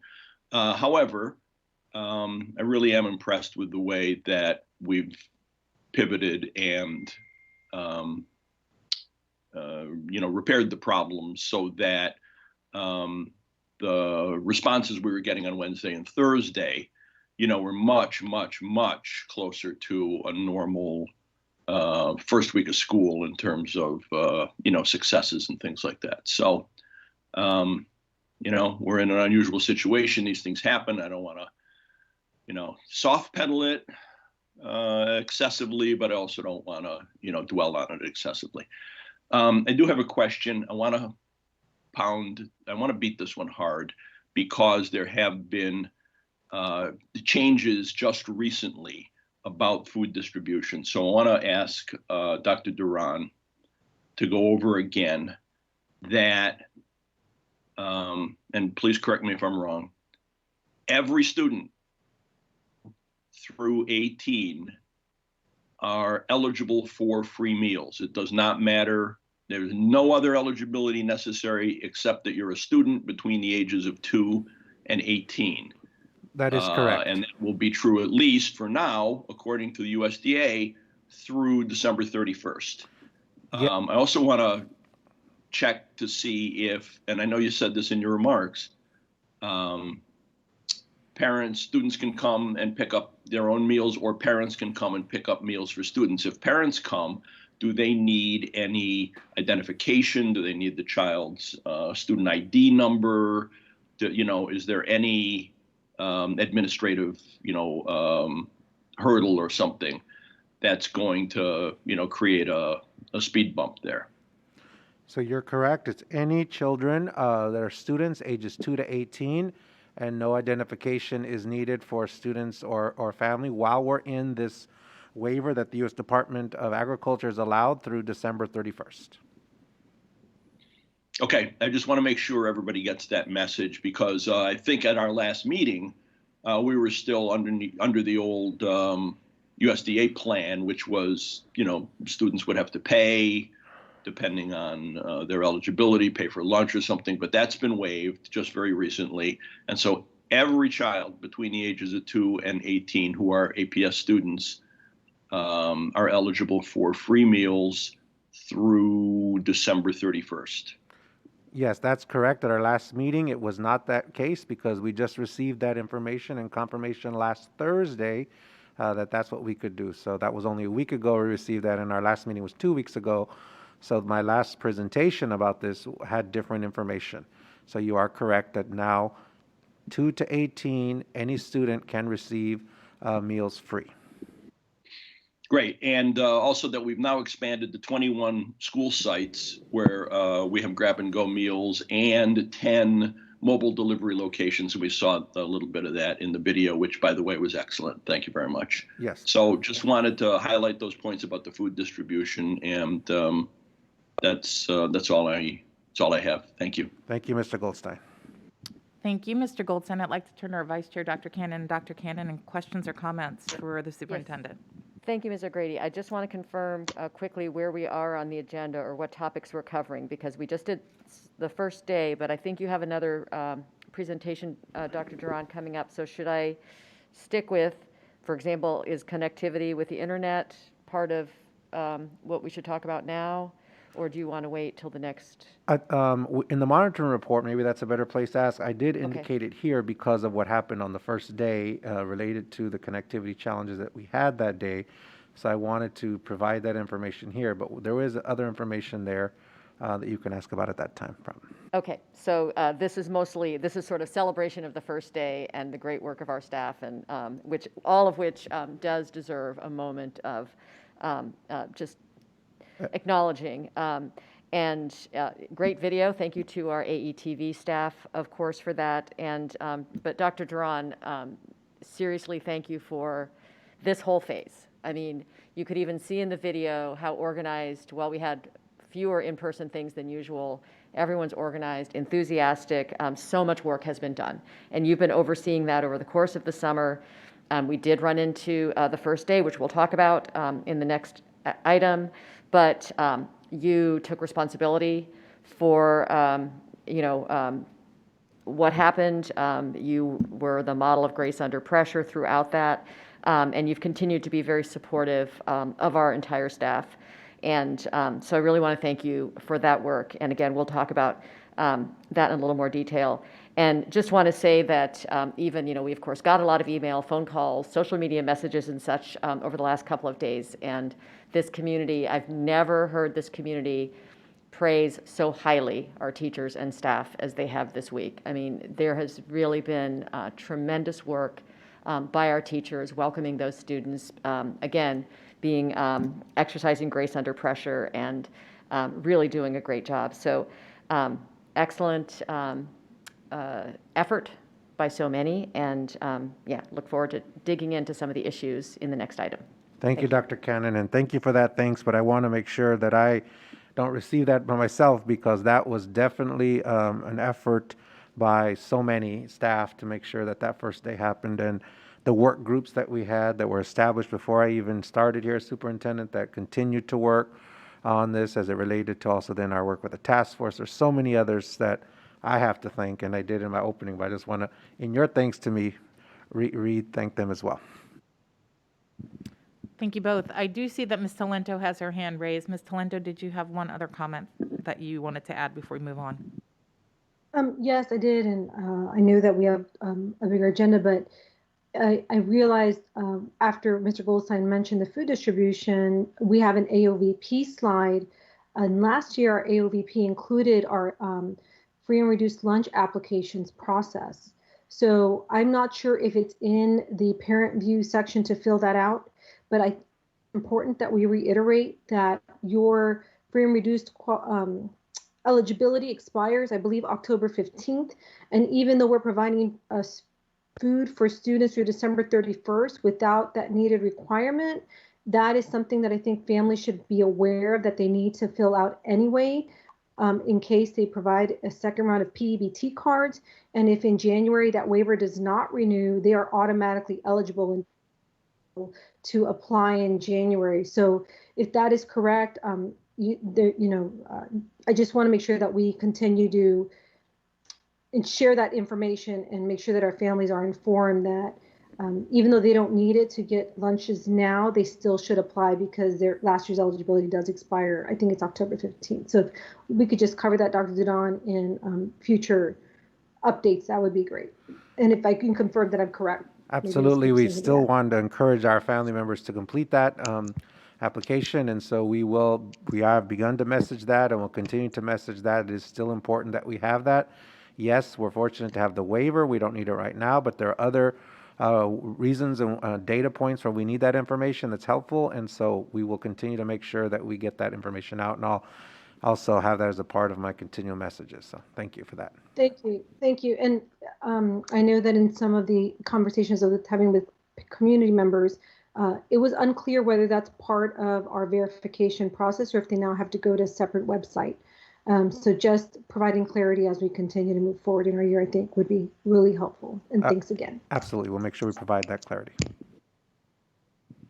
Thank you very much, Ms. Talento. I appreciate it. And I just wanted to address the change in food service.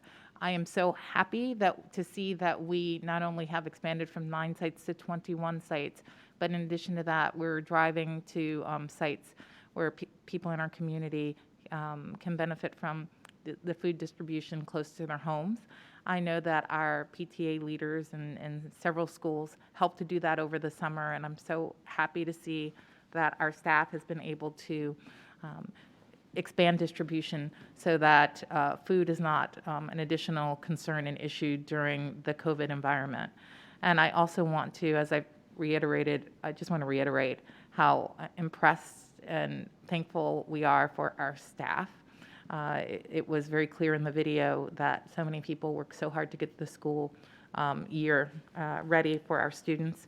And I want to thank Dr. Duran for taking, again, responsibility for the issues that occurred, and to our leads in our IT office as well, in our information systems office, for taking responsibility and for taking swift action to address the issue that transpired at the beginning of the school year. So with that, I'd like to move on with our agenda. We are now at consent. May I have a motion to adopt the consent agenda? I move we adopt the consent agenda. Thank you very much. And is there a second? Second from Nancy. Thank you. Our deputy clerk, Ms. Mercado, will call the roll.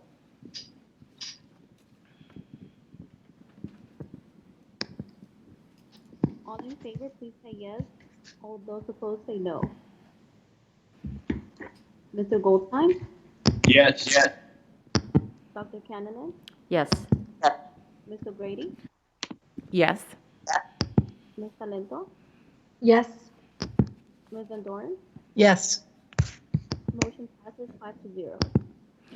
Thank you very much. I'd like to announce that under consent, we adopted our new school board policy E-5.1.2, school start times.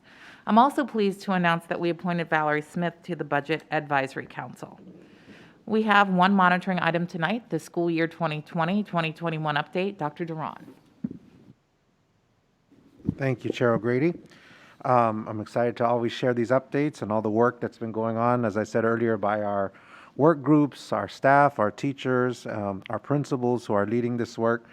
And it's really exciting to see. I also had the fortune to meet one-on-one with all of our principals as we're preparing for return to school, and just was blown away and amazed at how they have really worked as one group. They've collaborated among schools, and it was just phenomenal. So to share that additional information with you tonight. As we move forward, though, you can see one change, maybe you've noticed, is that we've renamed this monitoring item to 2020-21 school year, because we're now in school. So that you'll see that change. Before it was referred to as a return to school update. Clearly, we know as we are thinking about being in this new school year in a virtual setting, that health and safety is the reason why we're in this virtual mode. And it's going to continue to be a focus of why we are here and when we're able to phase into in-person instruction. I've shared these health metrics before. These are the health metrics that we follow based on the Virginia Department of Health Metrics. And again, these are really focusing on rate of new COVID cases per day, positive test rates, and the overall outbreaks of the virus that we're seeing. In addition to following those Virginia Department of Health metrics, this slide also shows some of the specific APS metrics that we're tracking around operational capacity, around equipment, and the health measures. And again, I've talked in detail about these previously. This slide here really is important, showing the trajectory of total cases reported in Northern Virginia day by day. And you can see an illustration here of the fluctuation and overall levels that we're experiencing here in Northern Virginia. While we continue to experience moderate incidences since mid-June, we do see some trends of increase. And again, this is something we really have to pay close attention to. And we are, as we're thinking about when and how we can return to in-person. This slide shows the number of positive tests and changes in percentage of positive tests for our region. And again, you can see that changes there, again, fluctuating. The Arlington County data shows COVID cases here by age, including children, And this is something we will also monitor as we're working with our health department in terms of when it is safe to return in person. This data here breaks down the population as well as COVID-19 cases really by age and ethnicity. The data here is from the Virginia Department of Health, and clearly we're seeing some disparities in the cases here in Arlington. 43% of our cases in Arlington are among those identified as Hispanic or Latino, while only 15% of the population is actually Hispanic or Latino. That's a huge disparity we're seeing. This data only includes incidents, of course, in which an ethnicity was reported, but clearly there's a disparity. On this slide, you can see the further breakdown by zip code, which also shows some disparities, particularly here in Arlington, where the two zip codes with the highest number of COVID cases and the highest test positivity rates are 22203 and 22204, which we also know are home to sizable populations of our Hispanic and Latino community. So definitely an area for us to pay attention to as we're working and supporting our community here. So what are some key takeaways from all those slides? How have we analyzed them, and how is it impacting our thoughts? So clearly for the case incident rate, Northern Virginia has experienced a moderate burden of the cases since mid-June. We see that clearly. The percent positivity as a region is fluctuating, but does not exceed the threshold of 14 days. And then we're also seeing outbreaks fluctuating, but not exceeding the threshold of the 14 days. Important things for us to take away as we're monitoring these metrics and making determinations of when it's safest to return. Some takeaways in this data at the state level is that given the current trend, we expect a total of over 200,000 cases by Thanksgiving. Model projections are continuously updated and show week-to-week volatility, you can see.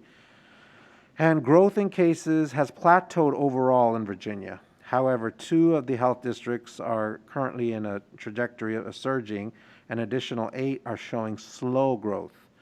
So, as many people have been asking, we are continuing to monitor this data, collaborate with the Arlington County Health Division to determine when we can safely resume in person classes for students. We are working, as I said earlier, on how do we safely bring back smaller numbers. I've said time and time again through this process, we will not come to one date and say, on this date, everyone all of a sudden is back in school.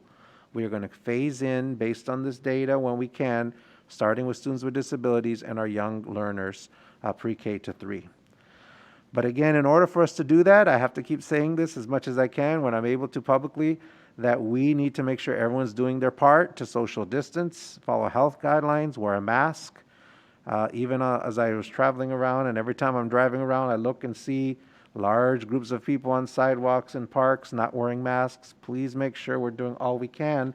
That's going to be the only way we're able to return back safely, if we can all do publicly what we to follow those health and safety guidelines. So again, we are monitoring this. It's very important data for us, and we will continue to update the board in the monitoring report and certainly in our community ongoing on this.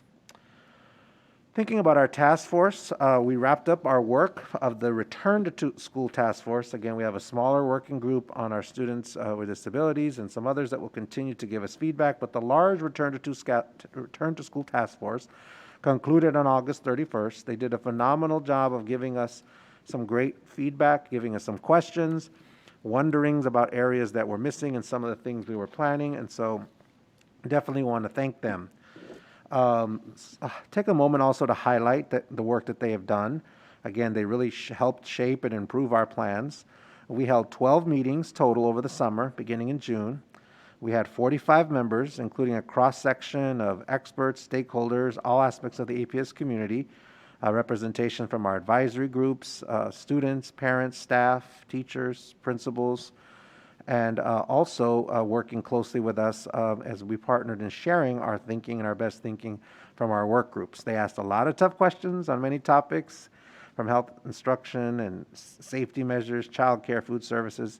We have all of our information and on terms of the presentations available on our website, and we'll do a summary of that in a report that we'll have available. Can't read all their names, but I want to recognize them and thank them for all the time that they have contributed to this work. They studied, they read our briefing materials, they prepared, They engaged, and they were wonderful. Hearing their voice was well represented. So I know not everyone agrees with each decision that we have made and that I have made, but we're trying to be as transparent as possible so that you can see how those decisions are being made and how we're responding to input. And I want to continue to encourage people to give us the input. It is something that I value highly, and I do read, and I'm very paying close attention to what is being shared with us. As we've already said, on instruction, our teachers did incredible work thus far in preparing in conjunction with DTL and their principals to prepare for the school year. Not only did they prepare lessons and curriculum, but they also had to learn and prepare new different technical skills that they had never used. And so I want to highlight a few of the work of DTL to get students registered, ensure all of our supports are in place, and to make sure that we were ready for the first day.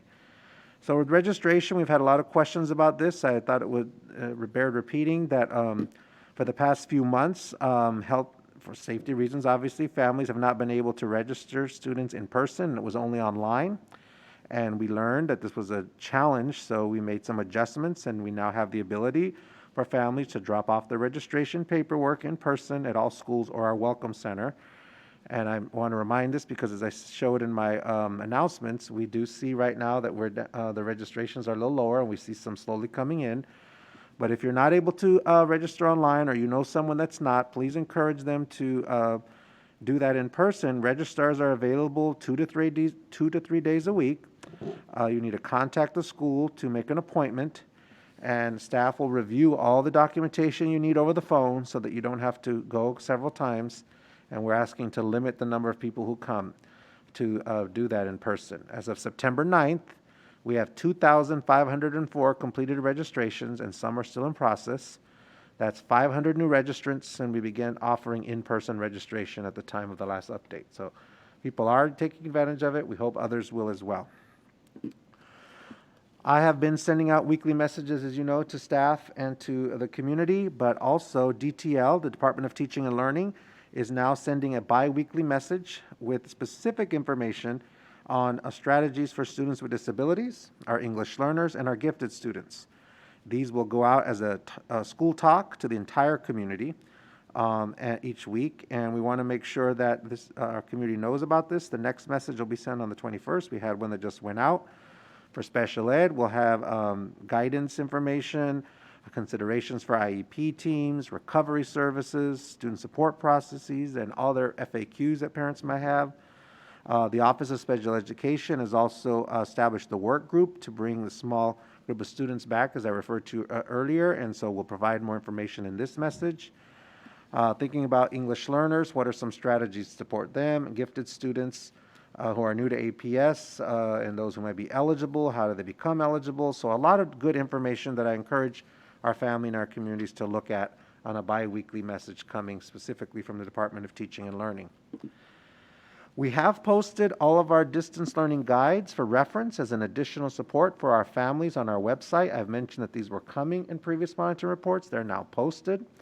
Additional Parent Academy videos are available with tips and resources on a variety of things, on accessing Teams, Canvas, Seesaw, what do you expect for extracurricular activities, athletics, AP, IB, all kinds of things. And so we're also working on a Parent Canvas app to make accessing information easier. And we will have a Parent Canvas app available to families on September 21st. Toolkits. You saw some of this in our video at Carlin Springs where they did a phenomenal job of distributing to their families. We're sharing that distance learning toolkits. I want to make sure everyone knows they had manipulatives, art supplies, and tools for our K to 8th grade students. And so some of these will also be available at the end of this month. Additionally, general school supply kits available the week of September 28th. And thanks to the generosity of the community, we'll be able to provide over 5,600 kits to students in need, with others available at cost. We extended the time frame for accepting donations to September 13th, so many community members interested in purchasing a kit. That was great. Now, we mentioned earlier about attendance and our attendance procedures. And this slide clarifies how it will work and that attendance will be taken via check-in every day, including on Mondays. This week, there is no attendance dialers activated and teachers are being flexible, and I'll have more information on that. But here you can see that elementary grade level teachers will provide check-ins for each class, for each day. Secondary students would check into their homeroom, and parents of students who are having connectivity issues need to report no later than 11 a.m. to their school's attendance hotline. That way we know that they're having an issue of being not able to connect and not simply being absent. So after this week, if you're having connectivity issues, please call into the school's attendance hotline to let them know that that's why you're not there. All students need to complete their instructional check-in by 4 p.m. or they would be counted absent for the day. And so if a student is ill and cannot attend to complete the check-ins, please email or call the attendance office to report that. And again, there's a lot of flexibility this week, so next week we'll start working on this processes.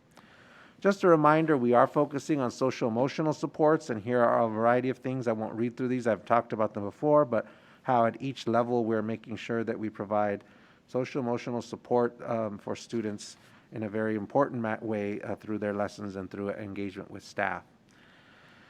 As I shared in the first day report about the technical difficulties we had, we identified, as I've already said, the firewall, and so now our number one priority this week is making sure every student can connect and that their devices are working properly so that they can participate fully and online. So let me take a few moments to review some of what happened there and some of the next steps and the things we had done, not just connected to the issue, but being prepared to have technology. I shared this slide at the last monitoring report, but I want to highlight again the work done to make sure that students were provided the devices prior to the start of school. We also provided additional devices and are distributing those to staff members who may need them. And additionally, this slide helps to remind some of the upgrades that we made to Microsoft Teams to make it user-friendly for teachers so they can see their entire class and better manage students. A lot of work was done to get APS devices into the hand of students, 11,500 since this summer. And then here you can see, this is from my announcements at the beginning, what it looked like in terms of those that were active and being able to participate. On the 8th, 82%, and on the 9th, 91%. So when we think about our APS use devices, we know that on the first day when many students tried to use their APS issued device, it was not, they were not able to because of the issues we've already talked about. And many students now are using personal devices or their parents' devices. But I again want to implore that we encourage strongly that our students and our families have students use the APS issued device. This is important for several reasons that benefit both teachers and students. Teachers plan lessons and activities based on the apps and software available on the student devices. And so if you're using the APS device, you will have access to all those apps and resources that a teacher might be using. If you're using a personal device, your own phone or a family's laptop, you may not have those apps and resources that a teacher is using to incorporate into his or her instruction. The apps and software are also configured in the same way so that all students have the same experience. So even if you have that app and software, it might be configured differently. And so if you're given an assignment or something to do, you may have a challenge with that because it might be configured differently. So this helps you in your instruction. It also helps to provide technical support for students and families around the app and software or anything that they may be experiencing if it's our device. We know how the devices are set up, so that helps us troubleshoot those problems. Our technology team, our ITCs, can support a standard footprint and cannot be effective with all kinds of different devices if you're calling in for support. We're not able to provide that support and troubleshoot if it's your own personal device. We also can remotely introduce new resources around instruction to support needs of students and tailor the instruction to students. So we can actually remotely do that with our device. We obviously cannot do that on a personal device. And very important, we have the ability to deliver assessments in a controlled environment that can provide us information on student learning that we're not going to be able to do if you're using your personal device. So I know, and I can only imagine how frustrating it would have been to have a device that wasn't working and then now having your own personal one that does, and you feel more comfortable and confident. please, please, please use our APS issued device so that we can help you as students and families. Please encourage your students to do that as well. I've already indicated about the access the work we've done in terms of providing Comcast codes, which we'll continue to follow up on, and MiFis that we're providing to our families. And I want to acknowledge that we have more work to do here, but we're going to continue on access. Our principals have amazing plans in place, spreadsheets, a variety of ways to track students and families who may not have been able to log on, not because of the tech issues that we experienced, but literally not having access via Wi-Fi or internet at their home. And so we're going to continue to follow up. As you saw on the data points, we had over 90%, but that means there are still many, many students that were not connected. So we need to understand why, and if this is the reason why, we need to support them. I want to now quickly talk about a few operational decisions and programs such as childcare, food, and preparing our facilities for when we do come back in person. We are continuing to work on that. For the meal services, I already mentioned this in my previous announcements, and so I'm not going to go over this again here, but I just want to remind everyone about that. This is something we're continuing to work on. Childcare for staff is something that we put a plan in place for, to offer childcare for staff who are physically required to report to work on a regular basis. We open registration for our staff to do this on our extended day website, and we're continuing to promote that we do have this offering for staff who are required to report to work. We cannot begin the program until we have at least one full class of students, which is 10, and we do not yet have that many students registered for this. So we'll continue to send information to our staff regarding the status of the program, and this could be through email, Staff Central as well. We're going to have all of our direct communication from supervisors for those staff who are reporting currently. Child care for families is something we're collaborating with the county on to support our families, and we know that the county is working on a variety of different ways of identifying child care availability. They've been working on many different avenues to see about potential open slots.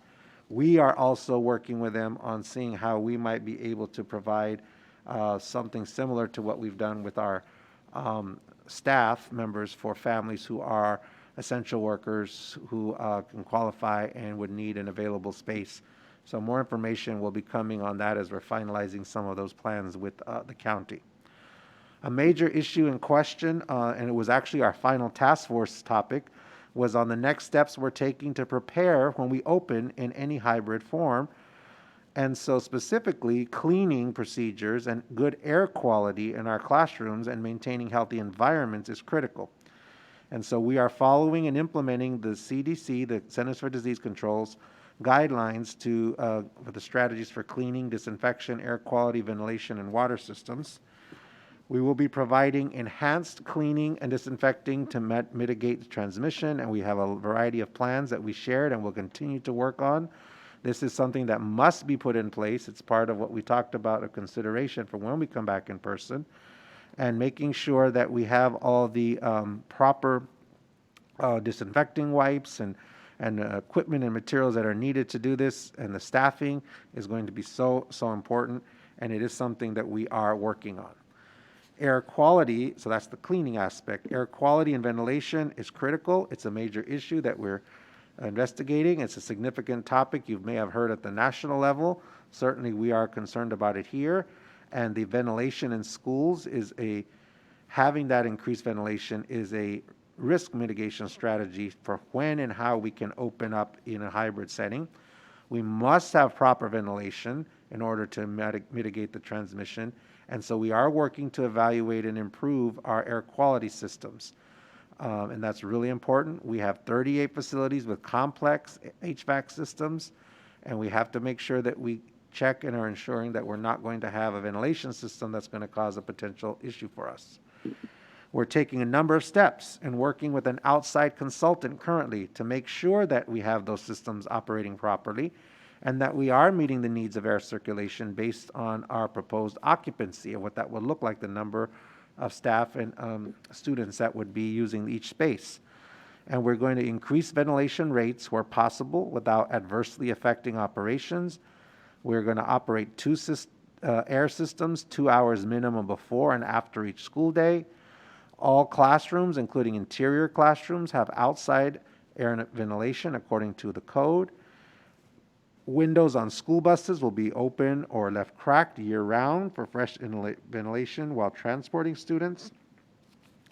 Windows in classrooms may be open during fall and spring when the temperatures are not too hot or too cold or humid. And also we're making sure that we put in procedures for that so it doesn't affect our HVAC system and the ventilation we need.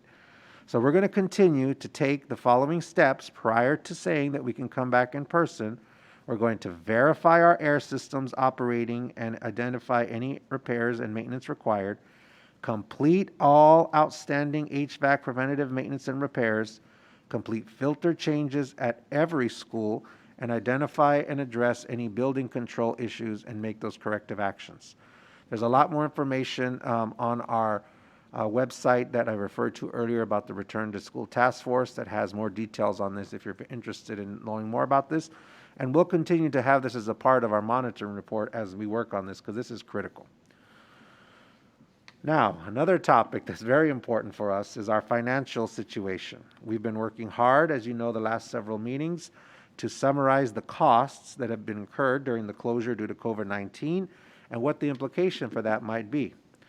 This slide entails the estimated changes in revenue that we're going to be receiving with projections.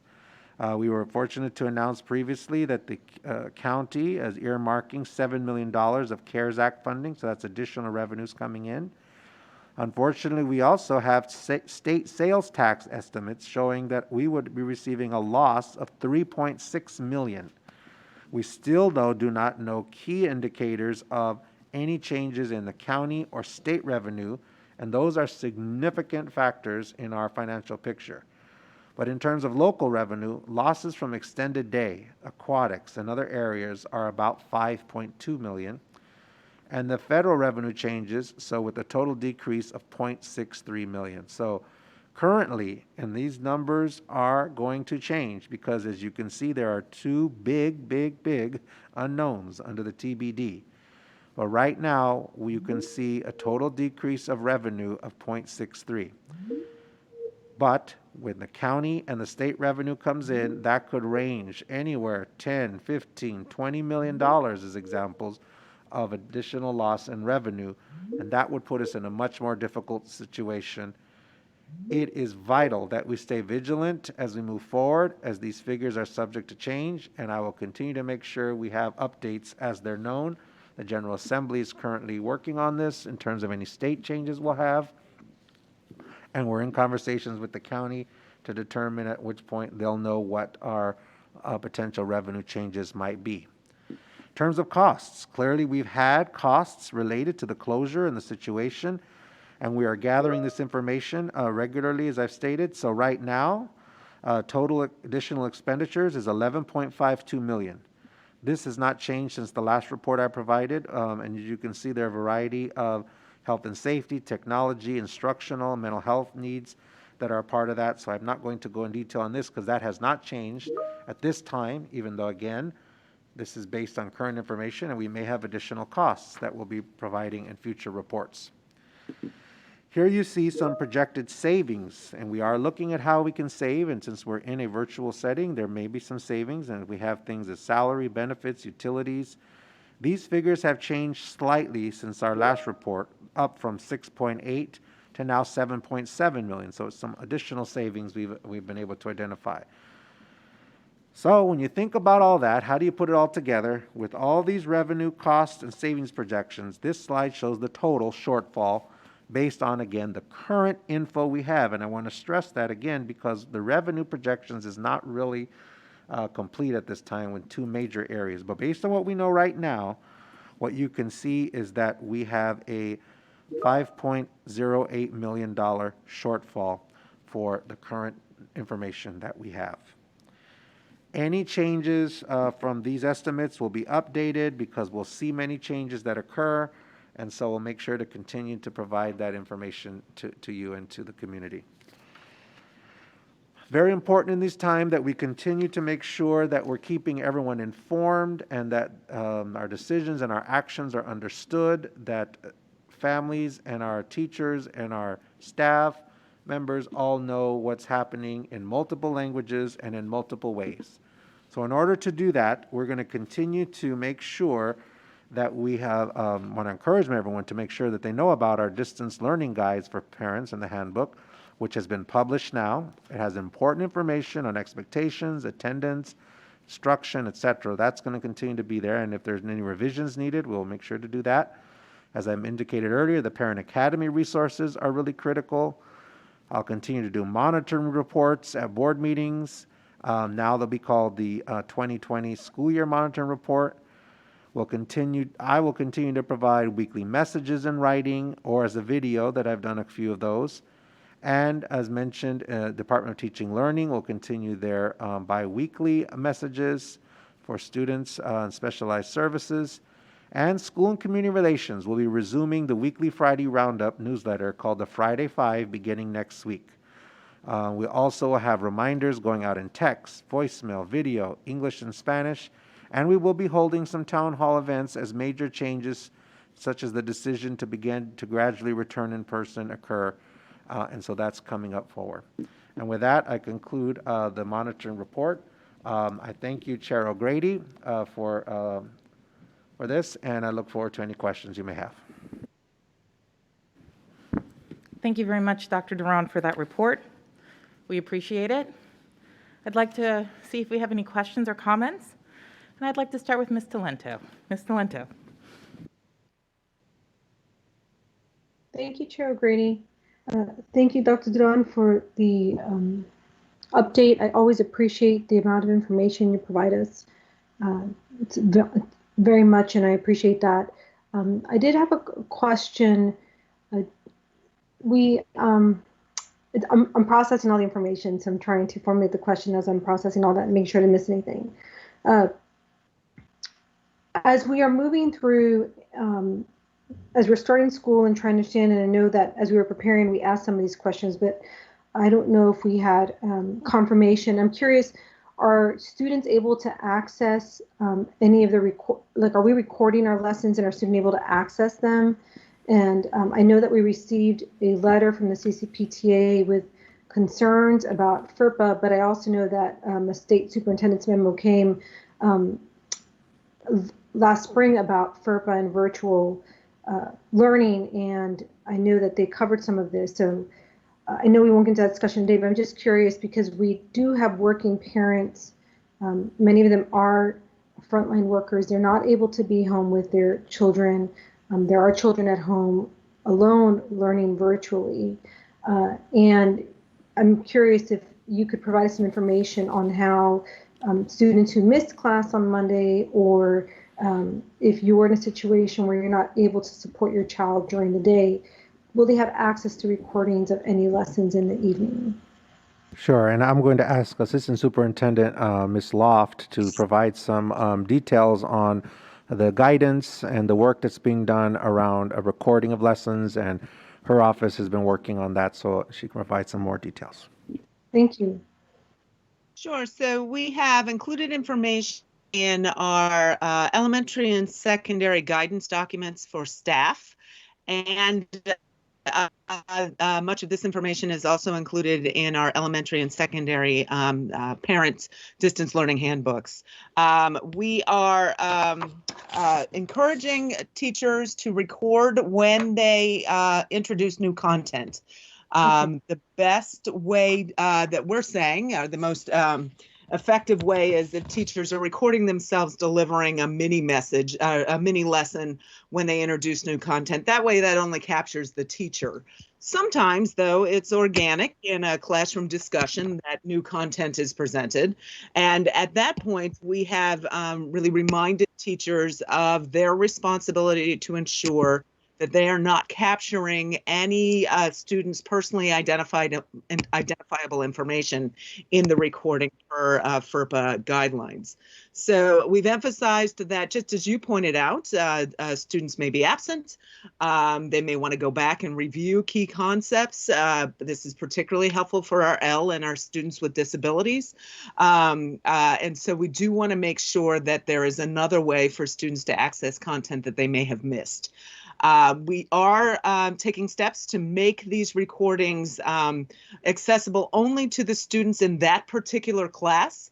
And teachers are posting the links to the recording within their Canvas courses. So there's a firewall there as well. So we've taken extra steps to ensure that there are privacy protections built into the recording. Thank you. So just to clarify, we're working on creating a system that allows our students to access that, or is that happening already? That's happening already. Okay. So this is what we are doing. So teachers are being asked to record when they're presenting new content, and as things come up organically, just making sure they follow up with students who may not have been attending the class.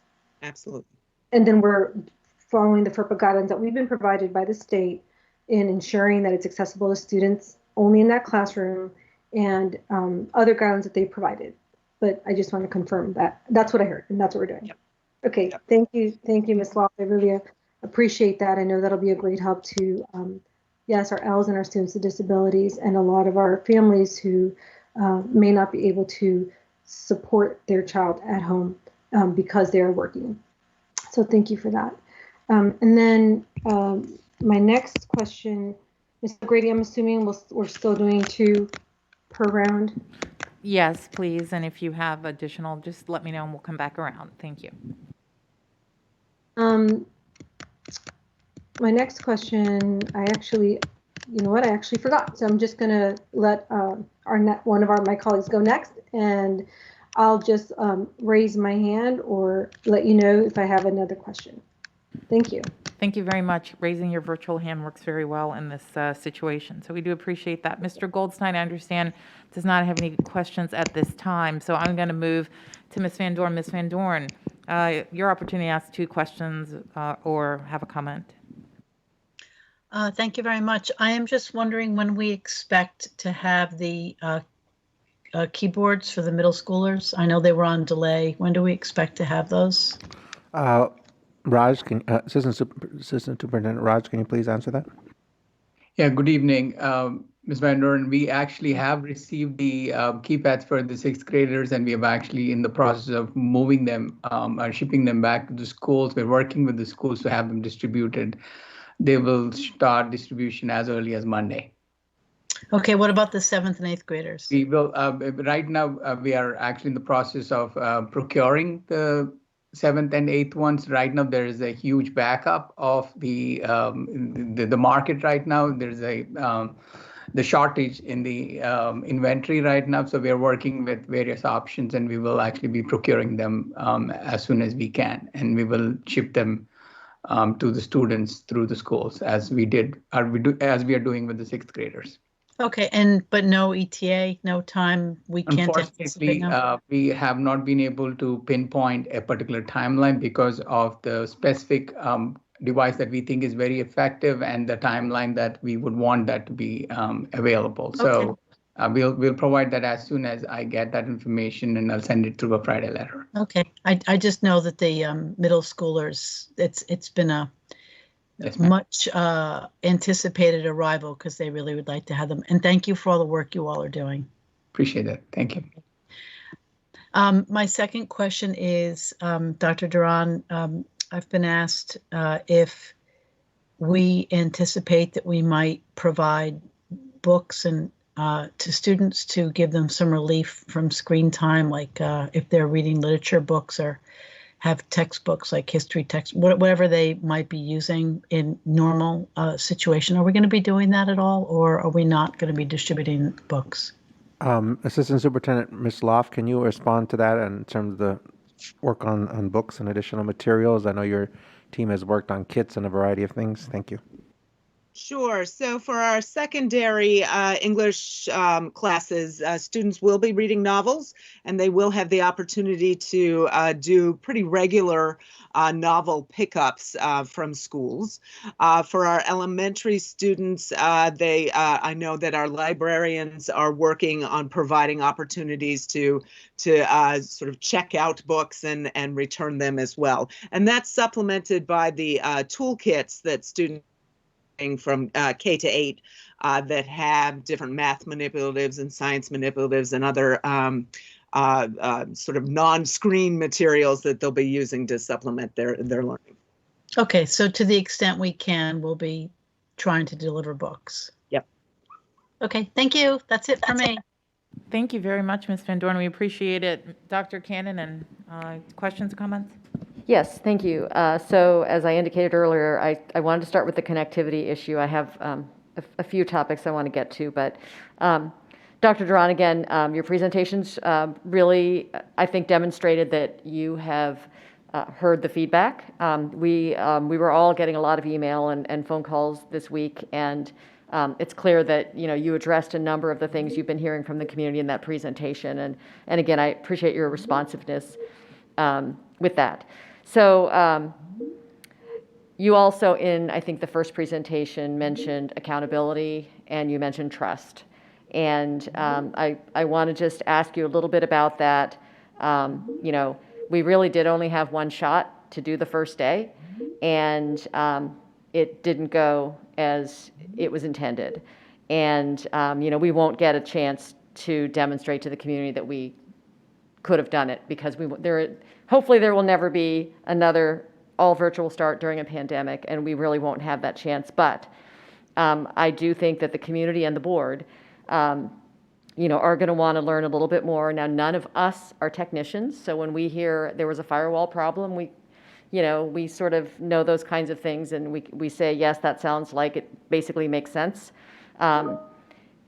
Therefore, we're not the ones to evaluate what really happened. And so I'd like to hear if you have a plan, or if you're thinking, I know you've been very busy just troubleshooting, but thinking ahead a little bit, are you intending to investigate a little bit more, sequences of decision making, just different pieces of how this didn't quite come together the way we thought it would? Yes, thank you, Dr. Cannon. Certainly, I am planning, and I have already spoken with staff members around the notion that we need to first take care of this, make sure that we have our students get access, and that's what we're doing right now. And then we do need to reflect and understand exactly what happened, at what point, when could we have been avoided this, how could it have been avoided, what exactly occurred. And so absolutely, we'll be looking very closely into that. Thank you. And by sort of pointing to ourselves as non-technicians, I hope that unless you double as a technician in your second life, which you probably do, we need some kind of whether it's external or a real evaluation of this. Yes, I'm definitely not a double as a technician, but certainly yes, we want to make sure that we have a good overview and understanding of what occurred and how we can better have systems in place. And that would not be by my own expertise, so that would involve making sure we're looking deeply at that, absolutely. Yes, thank you, and completely understood that that's not a this week, activity. That's when we're able to turn around and do yes, some. and as I indicated in my monitoring report, there's still other things besides the firewall and those others. We want to make sure every student has access, and working hard on that. So once that's in place, then we can have a go back and a deeper dive to understand what occurred. And Ms. O'Grady, I have ultimately, I think, 4 more questions, so FYI, if you wanted to go on. Thank you very much. We'll come back to you. And Dr. Duran, I have 2 questions. The first question is, we keep talking about the student expectations, and while they're doing distance learning, can we just get a highlight of what some of those expectations are? I want to make sure I understand your question. A highlight of? Just an overview of students are expected to have their camera on or not have their camera on, or any of those sorts of things. What guidance are the students getting in terms of what their expectations are in a virtual classroom? And so are you asking for that to be something that we share with the community? I mean, I'm gonna, or answer right now, is that what you're Yeah, I asking? was just thinking maybe someone could share what sure. the current expectations are for the parents who maybe have not been able to read through. I understand your question now. Sorry, I want to make sure I was Thank clear. I see she's on the screen already. So Assistant Superintendent Loft, if you can help provide some clarity. A lot of professional development in the pre-service time went into this. Our principals have been providing stuff. Even in the video you saw at Carlin Springs, I had little packets of stuff, of things, directions, but Ms. Loft certainly can provide some more, deeper overview in that way. Sure. So we've outlined in our parent handbooks some of the expectations of students. But to speak directly to one of your questions, Ms. O'Grady, the requirement, if you will, to have students have their cameras on at all times. We've been really explicit with staff that they need to recognize that having or requiring students to have their cameras on at all times can be a real stressor for students. It can range from students may not want their classmates to see what's happening in the background. It can range also to, as we all know, as we participated in online meetings and interactions, it can be really exhausting to be on all the time. And sometimes kids just need to have a rest. And so we have in our distance learning guidance documents for our teachers been really explicit about them not expecting students to have their cameras on. I do know, having attended a few classes on the first day of school, that several teachers talked about that they really like to see students, that it's helpful for them to be able to see their faces, to get an understanding from their facial expressions or their participation that they're getting the material, but that they also recognize that students may not want to have their cameras on. We are working with information services to ensure that students have a way to post their pictures so that teachers have sort of easy access to be able to call on students. And that's a feature in Teams that we're working to enable. And we certainly have been able to enable that in Canvas as well, so that kids are able to post a picture or an avatar as well. So that's an alternative to students being required to have their cameras on at all times. We do expect students to be participative in lessons, to be able to communicate with their teachers if they're having issues of connectivity or if they have questions or concerns. But each teacher is really taking the time this week to sort of go through expectations, talk about the digital learning environment, have kids practice using team features so that they start to feel comfortable in this new normal.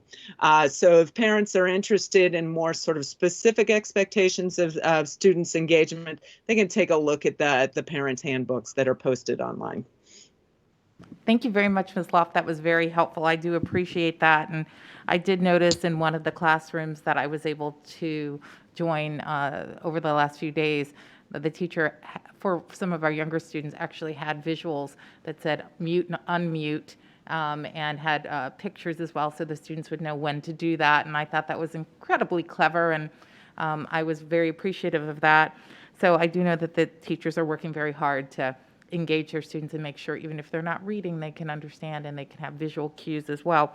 I'd like to also just I do have one other question, Dr. Duran, and this concerns students being able to mute or unmute people while they're in class, and also potentially accidentally removing a student from class.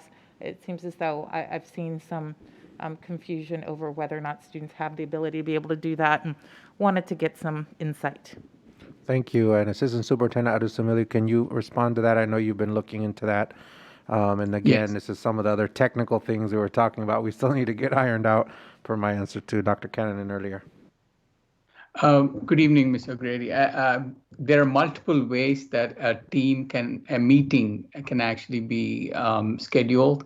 And depending upon how you scheduled the team meeting and also the way you have set it up, like, allowing people to join before you as an organizer, or if you're actually joining all of them as participants, or actually as a team member. Each of the process or the method by which you initiate the meeting affects the experience and the different controls that each of the meeting actually shares with the participants. So, Grady, so there are scenarios where when teachers have actually created a meeting and then just had everybody have equal rights, that creates certain opportunities where people could mute each other and people could actually bump people out. That is actually a part of the learning process. We are actually sending clear instructions, and we've actually shared best practices with teachers. And if they followed that, some of them, I think they've tried to make it a little bit easier, and that caused this kind of confusion. So we're reiterating the how-tos and the what-to-dos again with all of the teachers, so that this kind of issue can be controlled. It is actually a setting again. I just want to summarize this. Depending upon how you set up your team meeting and how you want to actually have that scheduled. Thank you very much, Mr. Adrasmili. I appreciate you giving us the information and sharing that you are helping teachers understand how to minimize that experience, which can cause some confusion in the classroom. I appreciate that. And with that, I'd like to go back around. Ms. Talento, I believe you had some additional questions.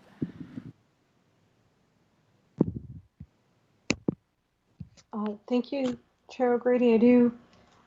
Dr. Dudon, before we started the school year, we talked about making sure that all of our students were connected, and I know that we put some strategies in place to support that as school started. And I was curious, my was that we were going to use our additional support staff to call families who were not connecting, call students who were not connecting, and support teachers in that kind of follow-up. And I was curious, is that starting this week? Will we be starting next week, considering it's the first week of school and we're working through some of the situations that we're encountering in our connection? So I was curious if you could provide us an update on that work. Yes, and that's really a lot of work that's happening at the school level. So those extended staff and the support staff that were assigned to schools.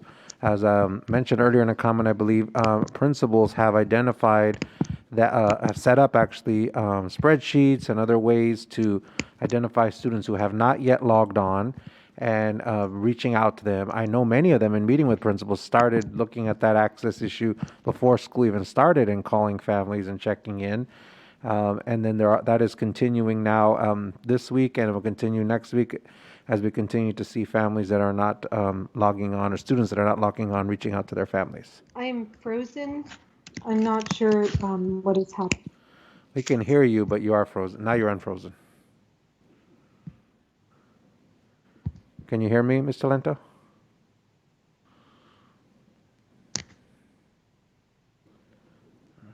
I don't think. I believe you're back, Ms. Talento. Can you acknowledge us if you are connected? If you can hear us? Ms. Talento, we can hear you. Can you hear us? Ms. Talento, we'll come back to you. I'm going to move on to Dr. Cannon for additional questions.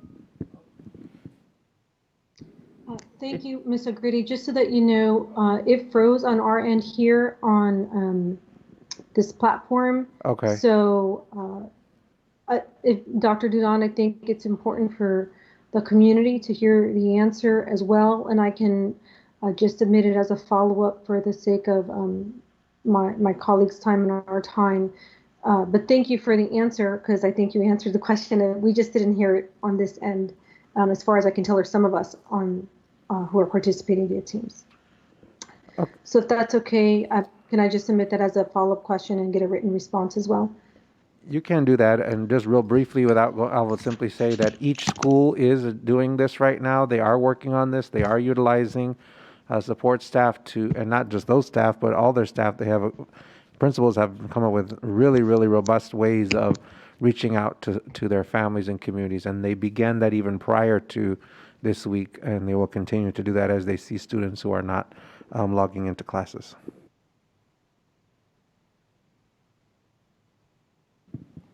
Okay, we're going to go on to Dr. Cannon, and hopefully we are still broadcasting.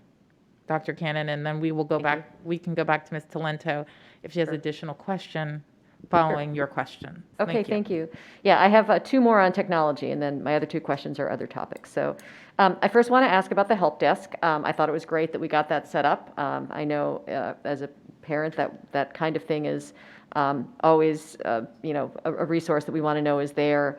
And again, from your presentation, Dr. Duran, I know it sounds like you got some of that feedback that there were parents who felt dissatisfied with the type of support they were getting. It may be that they were expecting a type of support that wasn't being offered, but that actually then gets to my comment. We have talked for a couple of years, the board as well as community members, about how our school system would really benefit by having a parent advisory committee on communications. And this, I think, is a really interesting example. Now, again, we're kind of in, first week mode here, but, when parents think a phone number is for one purpose and then it turns out to be different, these are the kinds of things that, if we can have parents who are able to sort of run through these things and let us know, I thought this was this and it was something different. This is the kind right now we're, in addition to having technology issues, it by definition is also a communications, a lot of pressure on our communications. So, this may not be something that, a comment that can really be addressed in real time this week, but just want to share that it sounds to me like there's a communication issue with what this help desk then is for and what parents are expecting.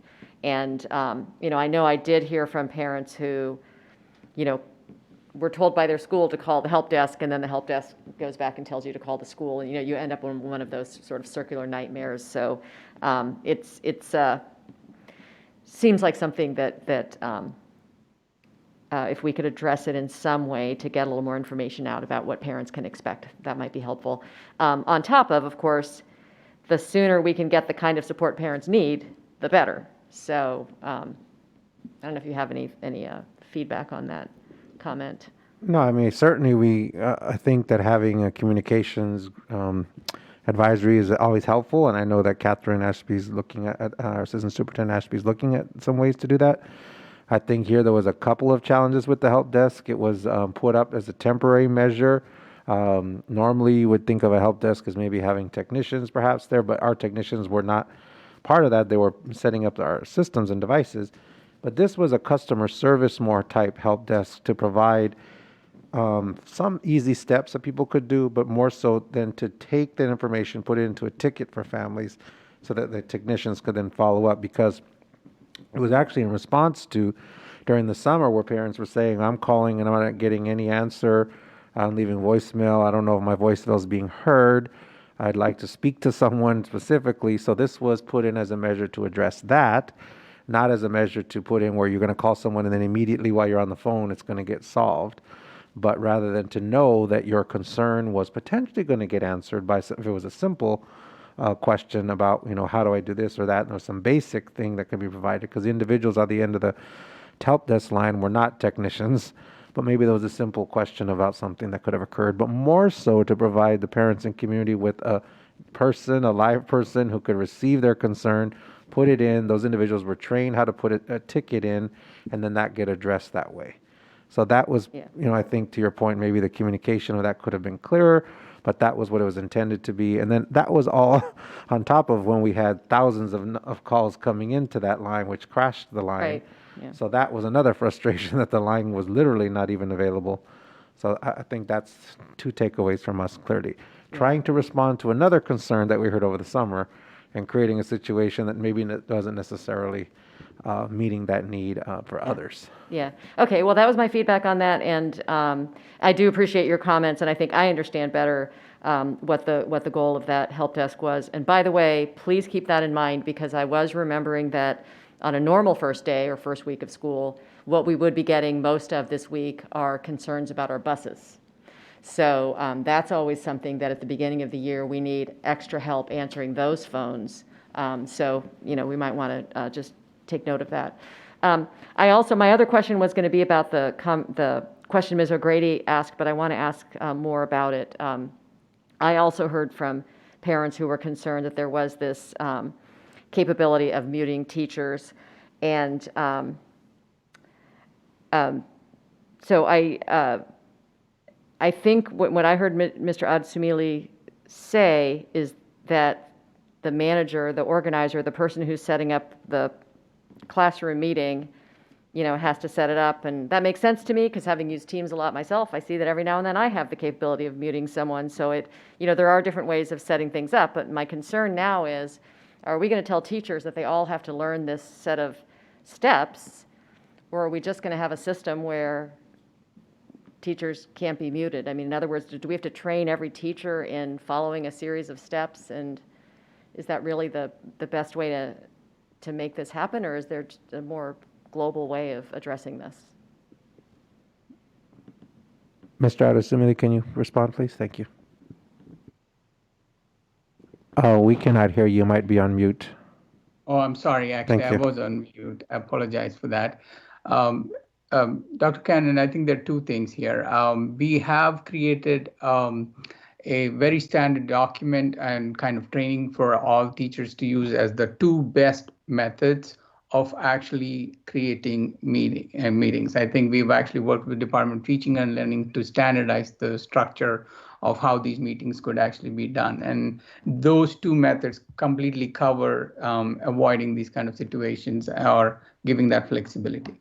That's number one. While we can do that, there can also be certain things very limited, but certain things that can be controlled using policies at the system level, but that will also restrict certain other aspects of what can be done and cannot be done. So there's always going to be a trade-off of functionality with any system that you're actually using as a communication and collaboration platform in real time. So just to keep things simple, I want to say that it has to be a combination of simplifying the steps and how the policies can be. So we are constantly looking at it, constantly addressing how can we tweak. We have actually engaged Microsoft, so we are working on making it more seamless and easy for people, for teachers to actually be able to control the learning environment.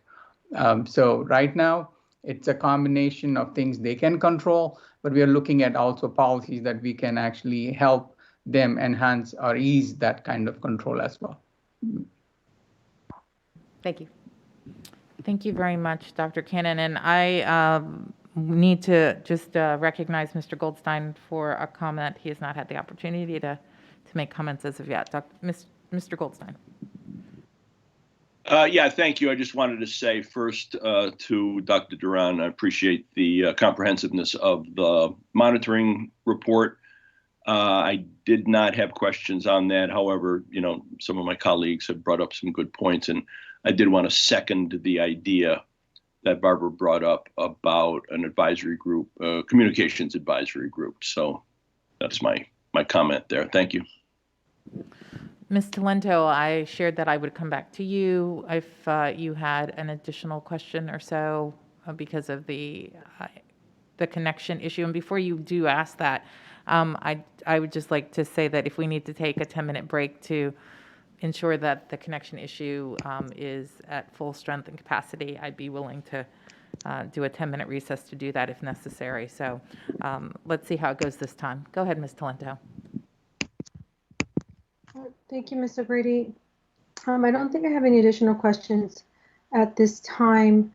And I just want to note that when we started using Teams, there is a setting to be able to allow everyone to present and everyone not to present. And while I understand Dr. Cannon's concern, I do think that we need that flexibility, especially at the high school level. If you want students to present a presentation, a PowerPoint, you need to give them the flexibility to share a document, or if you're trying to troubleshoot something, there is a setting in Teams. When we were setting up our meetings early on, I was able to also do that, especially when depending on what the setting was. So I understand the hiccups, but I think that a lot of times easy fixes are not easy fixes, and we just have to work through these issues. I don't have any other questions. Oh, I remember now. No, actually, you know what? I'm sorry. I don't have any other questions. It's just been a lot of information tonight. We have been receiving a lot of feedback and concerns from parents, but I think most of the things have been covered. And thank you for the opportunity to coming back to me. And sorry that I lost connection earlier. Oh, no worries. Please don't apologize. We're just trying to make this all work.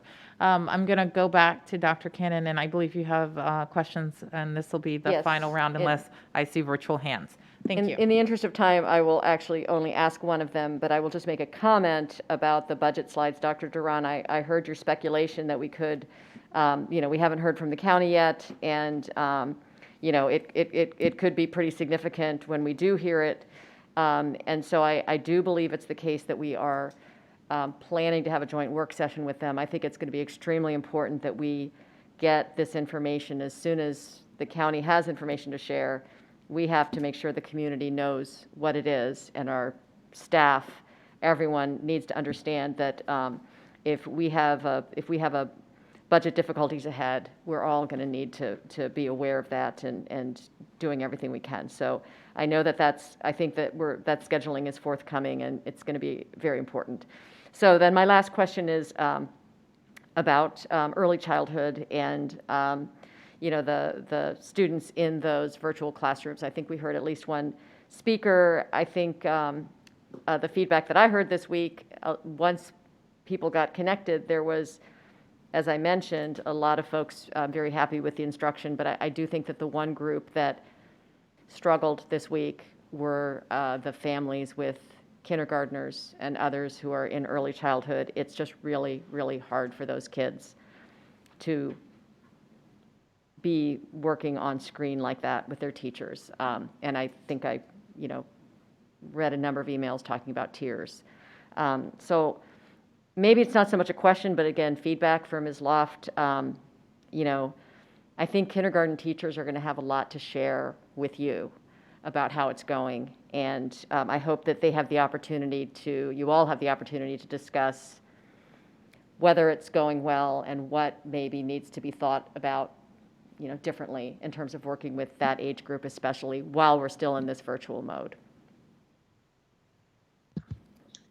Yeah, we fully expect to be getting feedback from teachers. Certainly, we work with TCI, for example, as a body that can help share that feedback. But I'd agree, Dr. Cannon, in that distance learning for our youngest students is really challenging. And so we have a special appreciation for our early childhood teachers and continue to try to meet our kids where they are.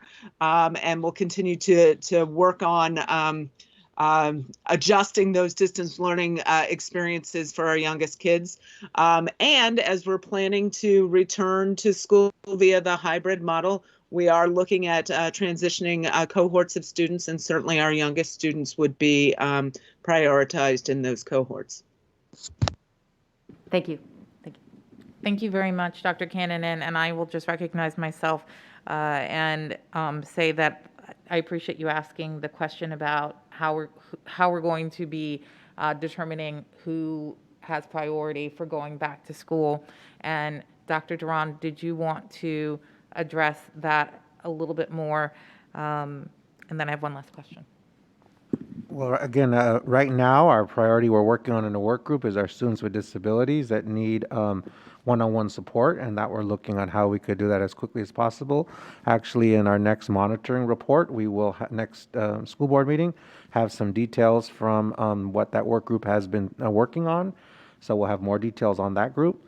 Then also our young learners, pre-K to third grade, and looking at when they would be coming in would be the very next group that we're looking at after that. Thank you for articulating that, Dr. Duran. I think there are some people who are very concerned about the prioritization, and I wanted to ensure that people understood that you were looking at that currently, and you have been looking at it, and that it is under consideration, and that we will have more information at our next school board meeting on September the 24th. So for people who are very concerned about that, and we've heard a lot of concern in our community regarding especially our special education students who have some real need for, that will do so much better with in-person instruction, that they wanted to hear what your thoughts were on that. And then, Dr. Duran, I want to also just circle back to Dr. Kannonen's question regarding, or concern regarding, the future budget. And I know after our last meeting, you and I jointly sent a letter to the county board to give them information regarding our budget presentation. Will we be doing that again to give them the updated information? Yes, we are continuing to keep the county updated on our situation. And they have been a part of the discussions we've had, sharing these exact slides with them and having those conversations and any updates. And they have actually asked us to make sure we're continuing to do that, but we have been doing it thus far, and we will. Great. And I will be happy to sign another letter again after this meeting so that we can formally offer them the slides that were presented tonight. So with that, I want to thank you, Dr. Duran, for the update, and I want to thank our staff again for the efforts all summer long to get us here and prepare for the return to school. We are now at our action item, the revised 2020-2021 school calendar. Dr. Duran, will you please introduce this item? Yes, thank you. This item was presented at the last school board meeting as an information item. So Assistant Superintendent Redding will be able to share any questions that you might have or comments. We won't be representing this item once again, but if there are any questions or comments on the revised 2021 school calendar, there were not any changes to what the last time that we presented this. So if there's any questions or comments, we will not be representing it. Thank you very much. I appreciate that. I will go to my colleagues, and I will start with Mr. Goldstein. Mr. Goldstein, do you have any questions regarding this action item?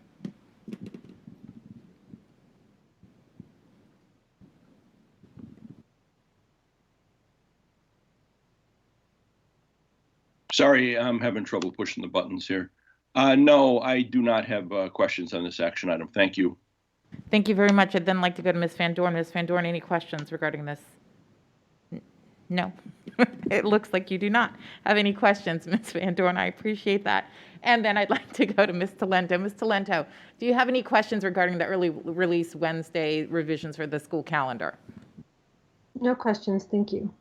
Thank you. Then I'd like to go to our Vice Chair, Dr. Cannon. Dr. Cannon, any questions? I have no questions. I do have a motion. Well, then I would invite you to please offer your motion. Okay. I move that the board adopt the proposed revisions to the 2020-2021 school calendar as presented, transferring the professional learning time from the early release Wednesdays to Mondays on the same week. Thank you very much. Is there a second? Second from Nancy. Thank you very much. Ms. Mercado, will you please call the roll? All in favor, please say yes. Those opposed, say no. Mr. Goldstein? Yes. Dr. Cannonen? Yes. Ms. O'Grady? Yes. Ms. Talento? Yes. Ms. Van Dorn? Yes. Motion passes 5-0. Thank you very much, Ms. Mercado. I appreciate that. And now we are going to be, but before we move on, I just want to say it seems as though we are in better, our feed is going a little better, so we will not take the break that I mentioned we may take. We're going to continue to move forward with tonight's 4 information items. First, I'm pleased to present the school board's proposed 2020-2021 action plan. And this action plan is, of course, our school board work plan. We have been working on this for several weeks to try to ensure that we have a good plan to move forward throughout this school year. This is our most recent version of our action plan, and you will see that it begins with overarching goals. And those goals are important for us to continue to move forward and to ensure that we are focusing on no matter what's happening in our school year. And that first starts with excellent education, regardless of the delivery model. And that is what we will be focusing on as we continue to go through this school year. And we want to make sure that we have and deliver high quality virtual and in-person instruction. And we will, of course, continue to focus on equity. So as we continue to go through the year, in whatever areas we're working on. Those are three things that we will be focusing on as a school board. You will see that we have determined that we will focus on two very important issues: student success and well-being, and also operational planning. Let's start and talk about our student success and well-being. First, we want to make sure that we have technology and Wi-Fi connectivity for every pre-K through 12 student. We also want to make sure that we have safety procedures in place, that we focus on safely resuming to in-person learning. Additionally, the board is interested in ensuring that we continue two areas that were on last year's school board action plan, and the first is to ensure that every student is connected to a trusted adult. When we looked at surveys at the end of last year, we noticed that this was an area that ranked high, and that our students do value ensuring that we have a trusted adult that they feel that they can connect with in school, and we are going to be working to ensure that that is also replicated this year, whether we're working in virtual mode or in-person instruction. Additionally, we want to continue to focus on social and emotional well-being, not just for our students, but also for our staff. We do know that this COVID environment offers many more challenges, anxiety, stress for not just our students, but also for our staff. And we want to ensure that we're working to provide supports for both. Next, we'll move to operational planning. You will recall that just recently we adopted an equity policy, and we will continue to look at additional policies, including our facilities and our discipline policy. In addition, throughout the year, we will continue to look at the issue that many people in our community have been speaking about, which is the future of school resource officers and APS's relationship in our system. And we will be looking at that and adopting a charge for a group to look into the future of SROs in our schools. As you heard just recently, budget is going to be an area that's going to be very challenging this year. And we want to ensure that we are able to adjust our budget, our current year budget, which we are going to be looking at and working to understand challenges and unknowns right now. And so this will be a lot of our work this year to ensure that we stay on budget as we continue through the year through the COVID challenges. While we are working on ensuring that we stay on task with our current budget, we will also be working on creating a needs-based budget for the upcoming year, the FY 2022 budget. This year we were able to adopt a short capital improvement plan, and we need to go back again this year and adjust and work to create another 4 to 6 year capital improvement plan. In addition to that, we will be working to refine our pre-K-12 instructional program pathways. That IPP will help us ensure that we are using instruction to help ensure that we are making good decisions with our construction work. We are also looking at adopting new elementary school boundaries for the upcoming school year. And we will also look at renaming or naming schools as needed. I'm happy to present this plan, and with that, I would like to offer my colleagues an opportunity to speak to this draft school board action plan. I'd like to start with Ms. Van Dorn. Ms. Van Dorn, any questions or comments?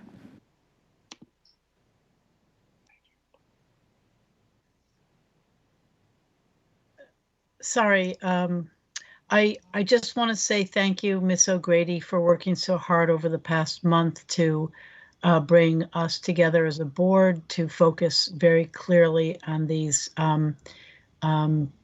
very high-level focused goals for the board and for the staff. It was a really important year to be very clear, to have a few priorities and be focused on those because of the challenges we have. So I want to thank you for making that happen and making it so clear and precise, and for pulling us together with the staff to make a cohesive set of priorities for the school system for the coming year. So thank you. Thank you very much, Ms. Van Dorn. I appreciate the board's hard work to get us to this point. With that, I'd like to turn to Ms. Talento. Ms. Talento, questions or comments?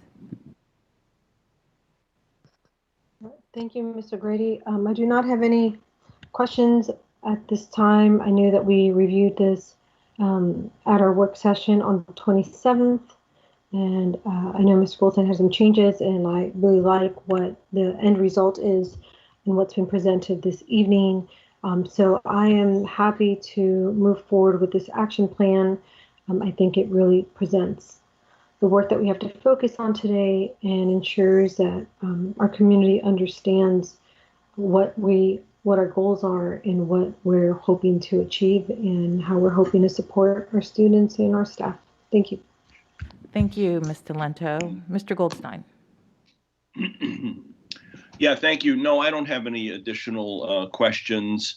I just want to expand on what Nancy said to say thank you to all of my colleagues. I know we spent a lot of time working on this, as we do every year, every summer, in anticipation of kicking off the school year with the action plan, and also to Dr. Duran and his staff for helping us develop and massage this. So I think it's ambitious, all of these goals, but they need to be done, and they need to be done this year. So I think they live appropriately on this year's action plan, and I'm happy to support it. Thank you. Thank you very much, Mr. Goldstein. I understand that Dr. Cannon does not have any comments or questions at this time.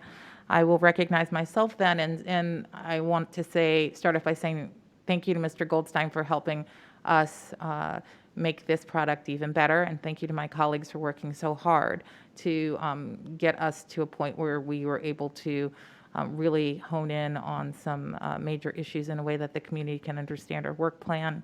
And I want to also thank the staff who worked with us to help us get to this point. With that, I'd like to recognize Dr. Duran for any comments.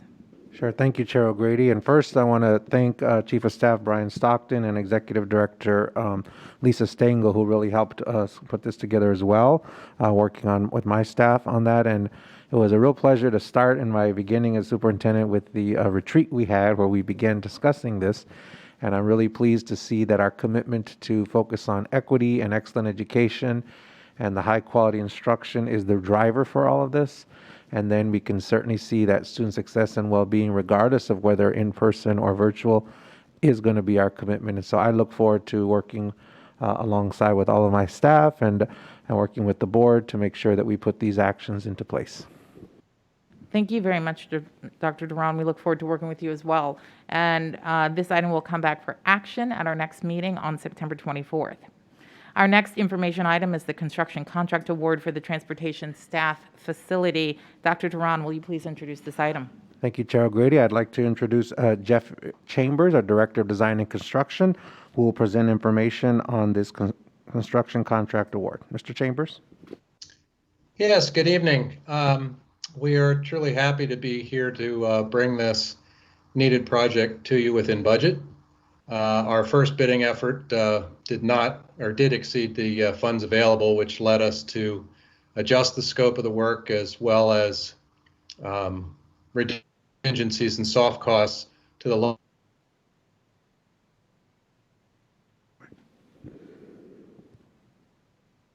Mr. Chambers, we've lost you. Are you?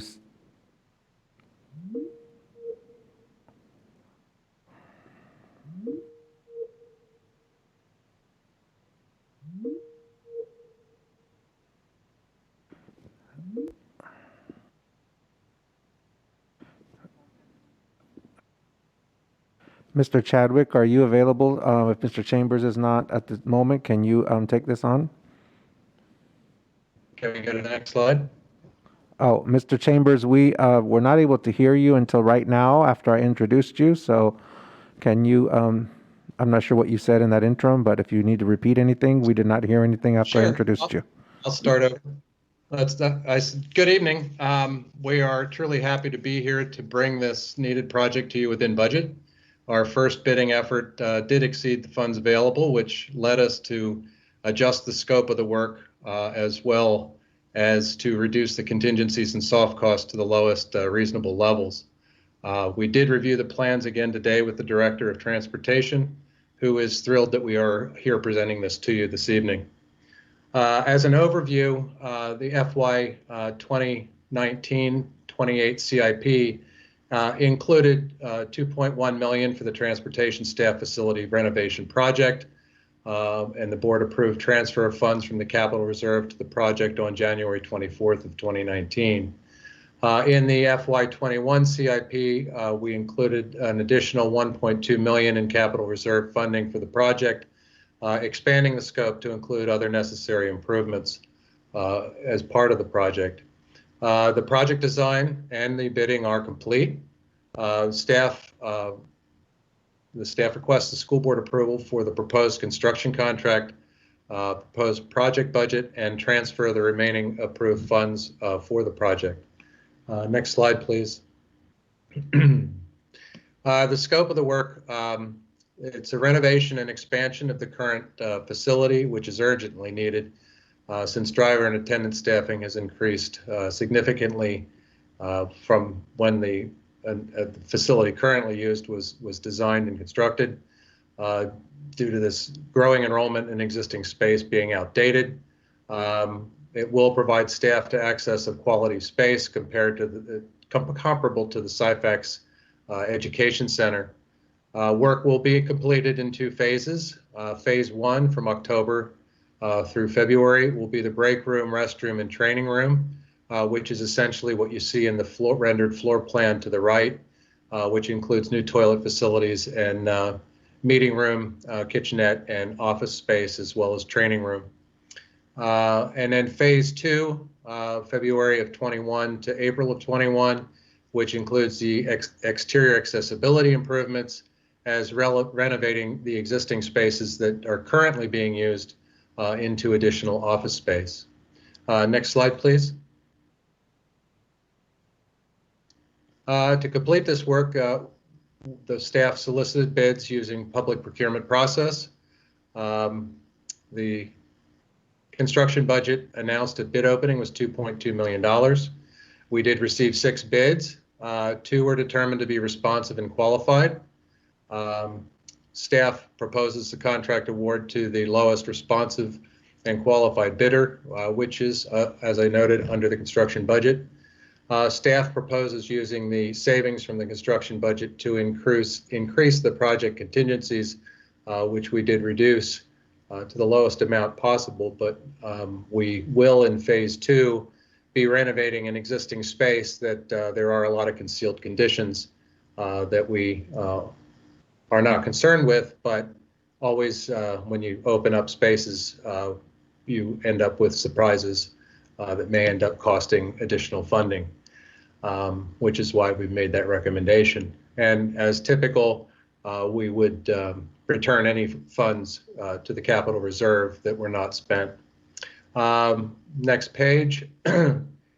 This shows you the budget at bid opening with the $2.2 million in construction contract and the soft costs and contingencies at $1.1 million for a total of $3,300,000. With the bids coming in where they did at the $1,847,427, we were looking at expanding the costs and contingencies, the soft costs and contingencies, to be the 1.452 million, which again remains at the $3.3 million.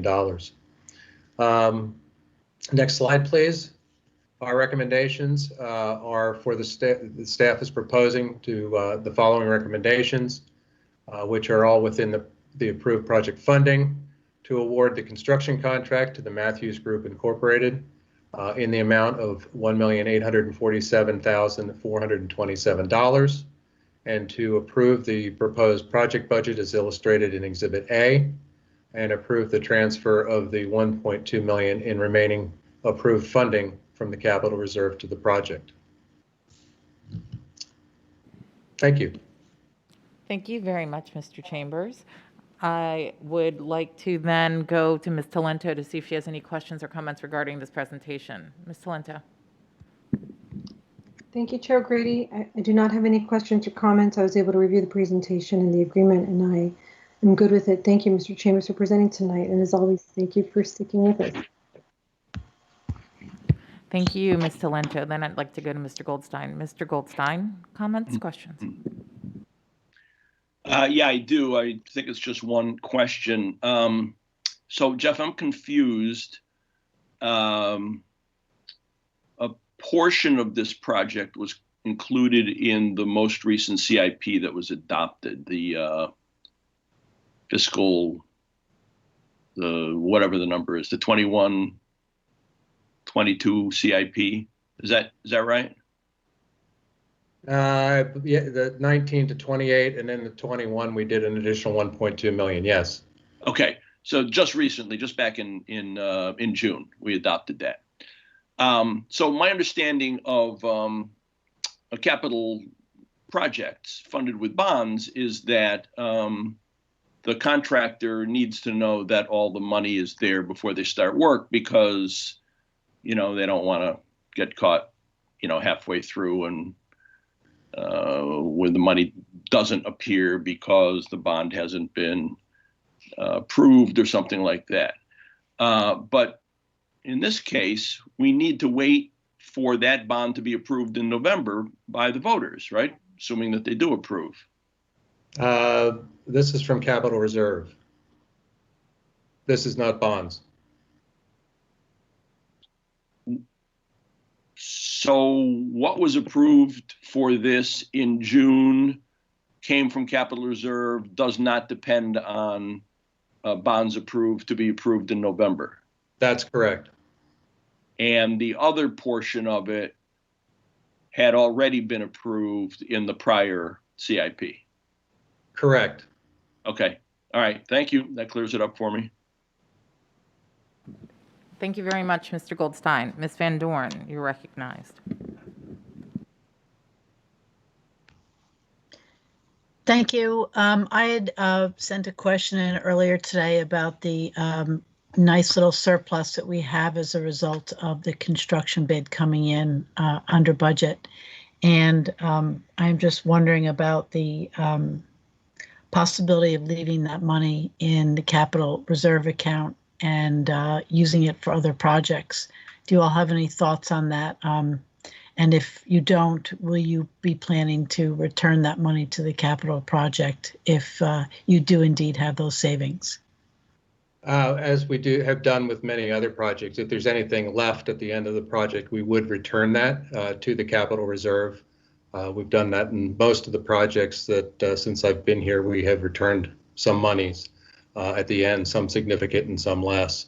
I think here what we did was we really pushed the contingencies and everything to the lowest possible level. And if we leave it in or put it with this project, it covers us if we do run into things that need contingency without having to come back to the board for additional funding. But we would not be spending it if we didn't need it, and we would obviously make you aware of what we were doing. Okay, this project is very, very important.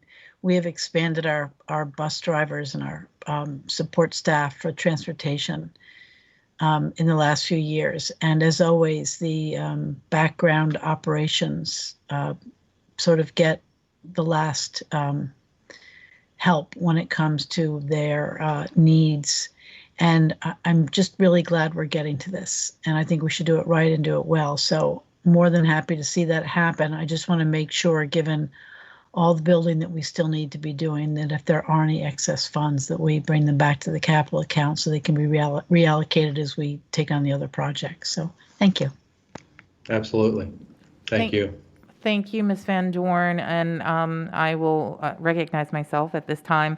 And Mr. Chambers, I do have one question, and perhaps I overlooked it, but I do know that we have some drivers who are working, especially to help deliver food right now. And as we are starting this project, will they have a place to be while construction is going on?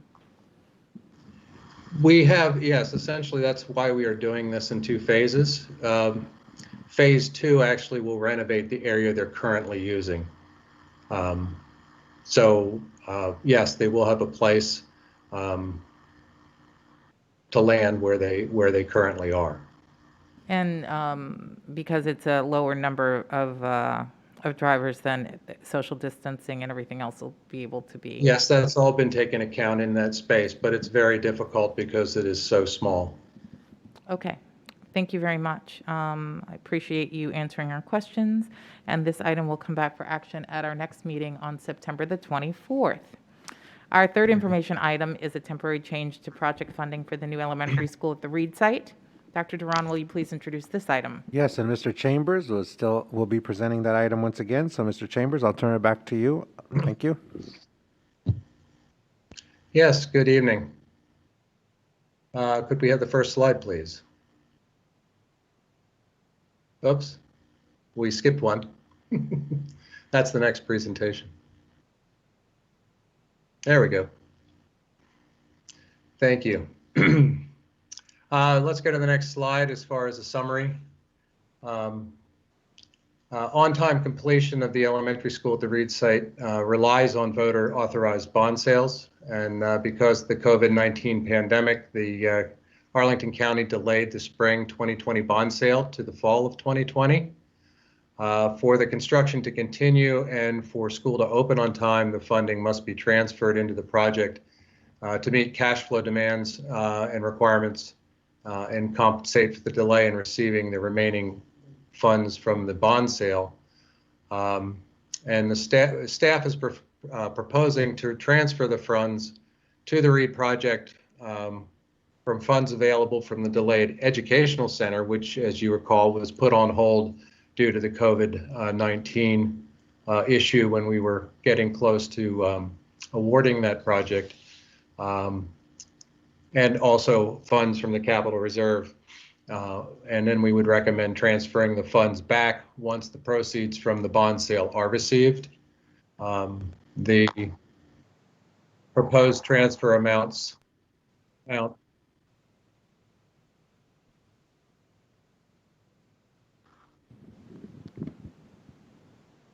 It seems as though Mr. Chambers, we lost you for a brief second. Can you just go back about 20 seconds into what you're saying and repeat, please? Sure. I'll just start with the summary over again. The on-time completion of the elementary school at the Reed site relies on voter authorized bond sales. Mr. Chambers, you can go to the second to last bullet is what we heard the first. Second to last? Okay, yes. I didn't know when you lost me. The proposed transfer amount assumes that the proceeds are received no later than the end of January 2021, and no increase in previously approved funding is required. This is just a temporary transfer to address the project cash flow needs. Next slide, please. After nearly a year of construction, including 6 months of the global pandemic, the project remains on schedule and on budget for the August 2021 school opening.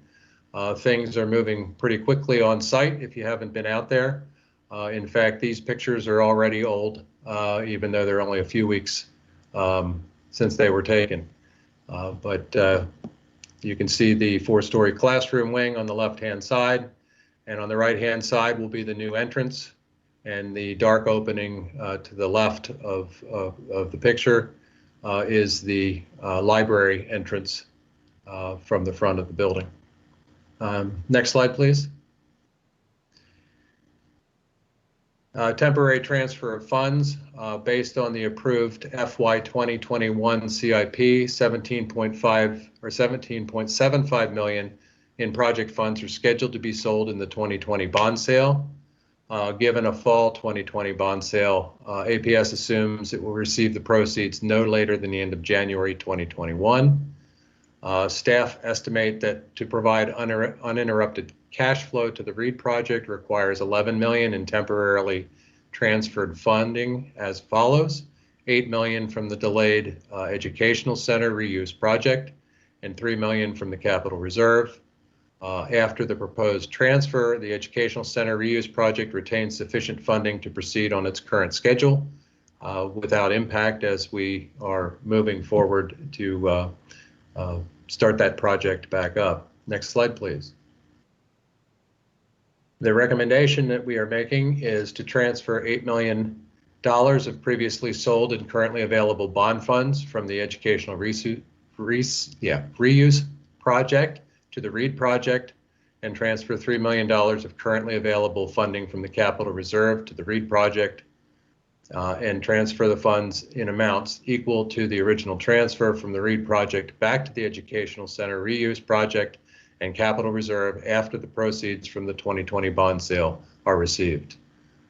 And the photo on the right is the service entrance in the rear of the building. And you can see the top 3 levels of the classroom wing. And to the right would be the kitchen and the cafeteria. That's what I have for this evening on this project. Thank you very much, Mr. Chambers. It's great to see photos of the progress. With that, I'd like to go to Mr. Goldstein for any comments or questions. Limited to 2. Mr. Goldstein. Yeah, thank you. I do have 2 questions. That was quite prescient of you to predict that. So this, Jeff, this kind of picks up on the theme of what I was asking on the last item. Didn't we have all the funding in hand before construction on this project started? I think we had, the funding was approved, but it was not all on hand. We typically sell the bonds as we need them. We don't get all of the bond funding up front. We just approve the funding. Ms. Peterson can add to that if you need her to. So it's a matter of acquiring the funds through the bond sales. Correct. Not having them approved through the CIP or the bond referendum in November. Correct. They have been approved. They just have not been sold. Okay. Now that brings me to the next question, which is what happens if there are no bond sales by January of 2021? Because that, from your presentation, we needed it at that time to return the money to, reimburse the money to the other account.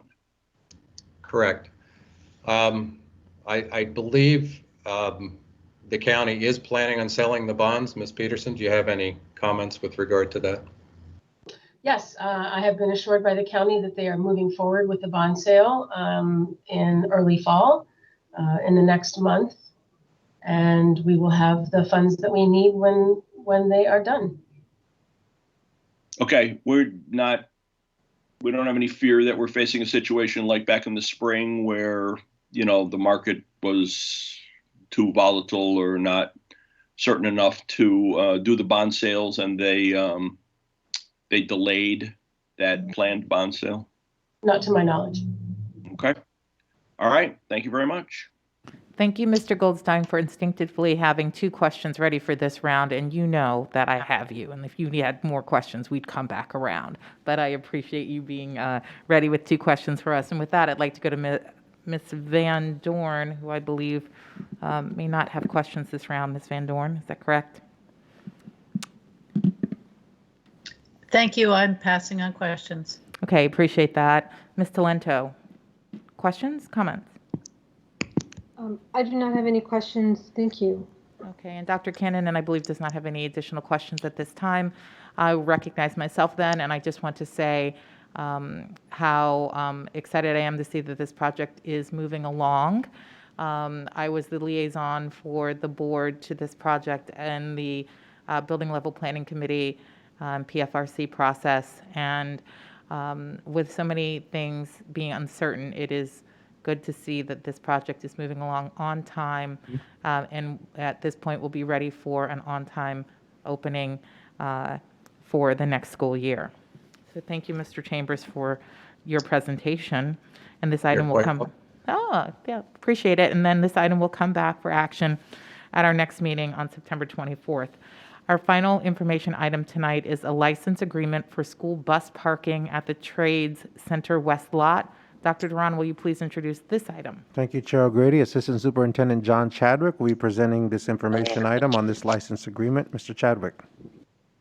Thank you, Dr. Duran. Good evening, everybody. It wouldn't be a school board meeting if I wasn't the last item. I have been having some difficulties with connectivity at home today, so if I get a brief interruption, I'll just start again, but it's been good for the last half hour or so. So we could go to the second slide, please. This is actually something that a team of us have been working on for about 2 years. That includes Jim Meikle, Kim Wilkes, Jeff Chambers. And this is an agreement to allow Arlington Public Schools to use on a temporary basis a portion of the parking lot located on the county parcel at the Trade Center, which is about 33,000 square feet, to use it for bus parking and ancillary use. The term of the agreement is effective for 5 years and then can be automatically renewed for terms of 1 year at a time. The license agreement also includes 90 designated personal vehicle parking spaces on the top level of the Trade Center parking garage, which up until now has been informal, and we're making it a formal arrangement with this license agreement.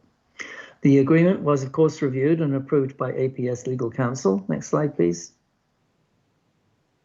On the left there, you can see the area aligned, outlined in red is the area in question. Some of you may remember that we did actually use that up until a few years ago. We were using that mostly for our special education fleet. The county took it back when they were doing that work at the bus garage. And then on the right, you see it in 3 dimensions. We have actually started parking buses on it already, and we have done some repairs to the paving, removed fences and so on. Next slide, please. So the recommendation is that we authorize the school board chair to sign the license agreement for school bus parking at the Trade Center West Lot. Thank you. Thank you very much. I appreciate that, Mr. Chadwick, and last but never least. So thank you for hanging around with us to the end. With that, I'd like to recognize Ms. Van Dorn. Ms. Van Dorn, question or comment? Good evening, Mr. Chadwick. Thank you and your staff for working on this. As I said earlier, I know how incredibly hard the staff there work, and they're the reason our kids get to school every day. At least 40% of our kids.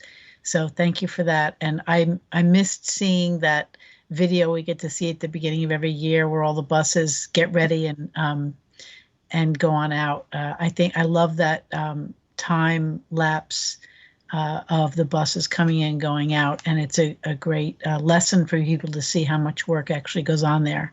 And I'm always amazed at how tightly those buses are parked and how every square inch is used. And I know how needed this is, and just really appreciate how much you all work to make that agreement come to be. So thank you for doing that. And I love the price tag, $10. Great Yes, price tag. Thank you for recognizing that, Ms. Van Dorn. It is very important to our operations and will keep us going for quite some time. Good. Thank you. Thank you very much, Ms. Van Dorn. I'd like to turn to Ms. Delento. Ms. Delento? Thank you, Chair O'Grady. I do not have any questions. I did see the PowerPoint and had a chance to review the posted agreement. So I was also happy to see that this is not only the county is allowing us to use this for $10, but it's for 5 years with the option to renew. And so I know that, as Ms. Van Dorn mentioned, this has been very stressful for us in managing our buses and parking. So I hope that this will help alleviate some of that as we move forward. And Mr. Chadwick, thank you always for working through all of these contracts that you bring to us. I know that that is difficult work, a lot of detailed work. So thank you for that. And I have no other questions. I think this is good, and I just want to take the opportunity to thank the county for their support. Really, it's been very great to have their support this year. So thank you. Thank you. Mr. Goldstein. Yeah, thank you. I just want to ask about the cost. I thought it was a typo when I first saw the $10 thing, but I've heard it a few times, so I guess it's actually true. But is it a flat annual cost? I mean, or does it escalate over the 5 years or whatever the term is?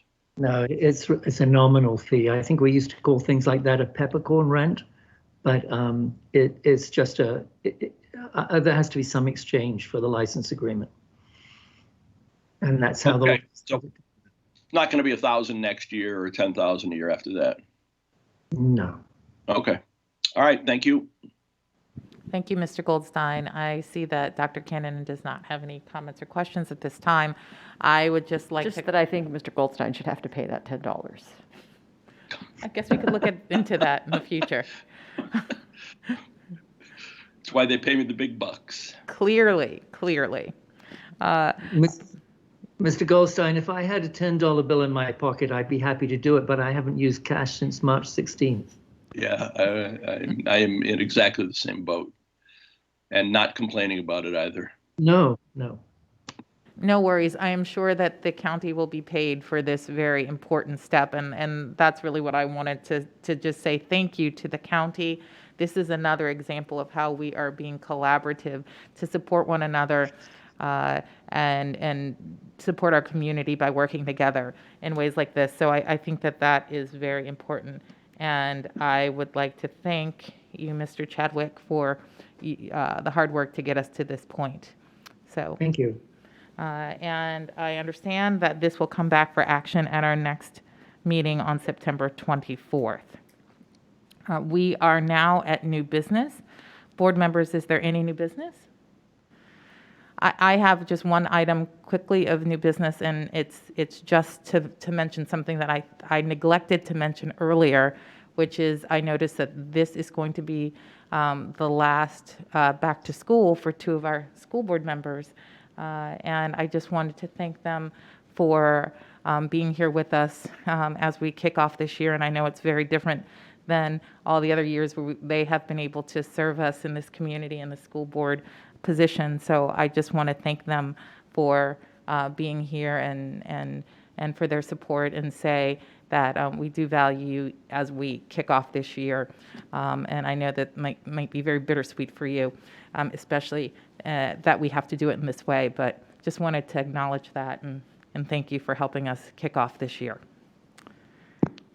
Thank you, Ms. O'Grady. You are welcome, Ms. Talento. And is there any additional new business? Seeing none, this meeting is adjourned.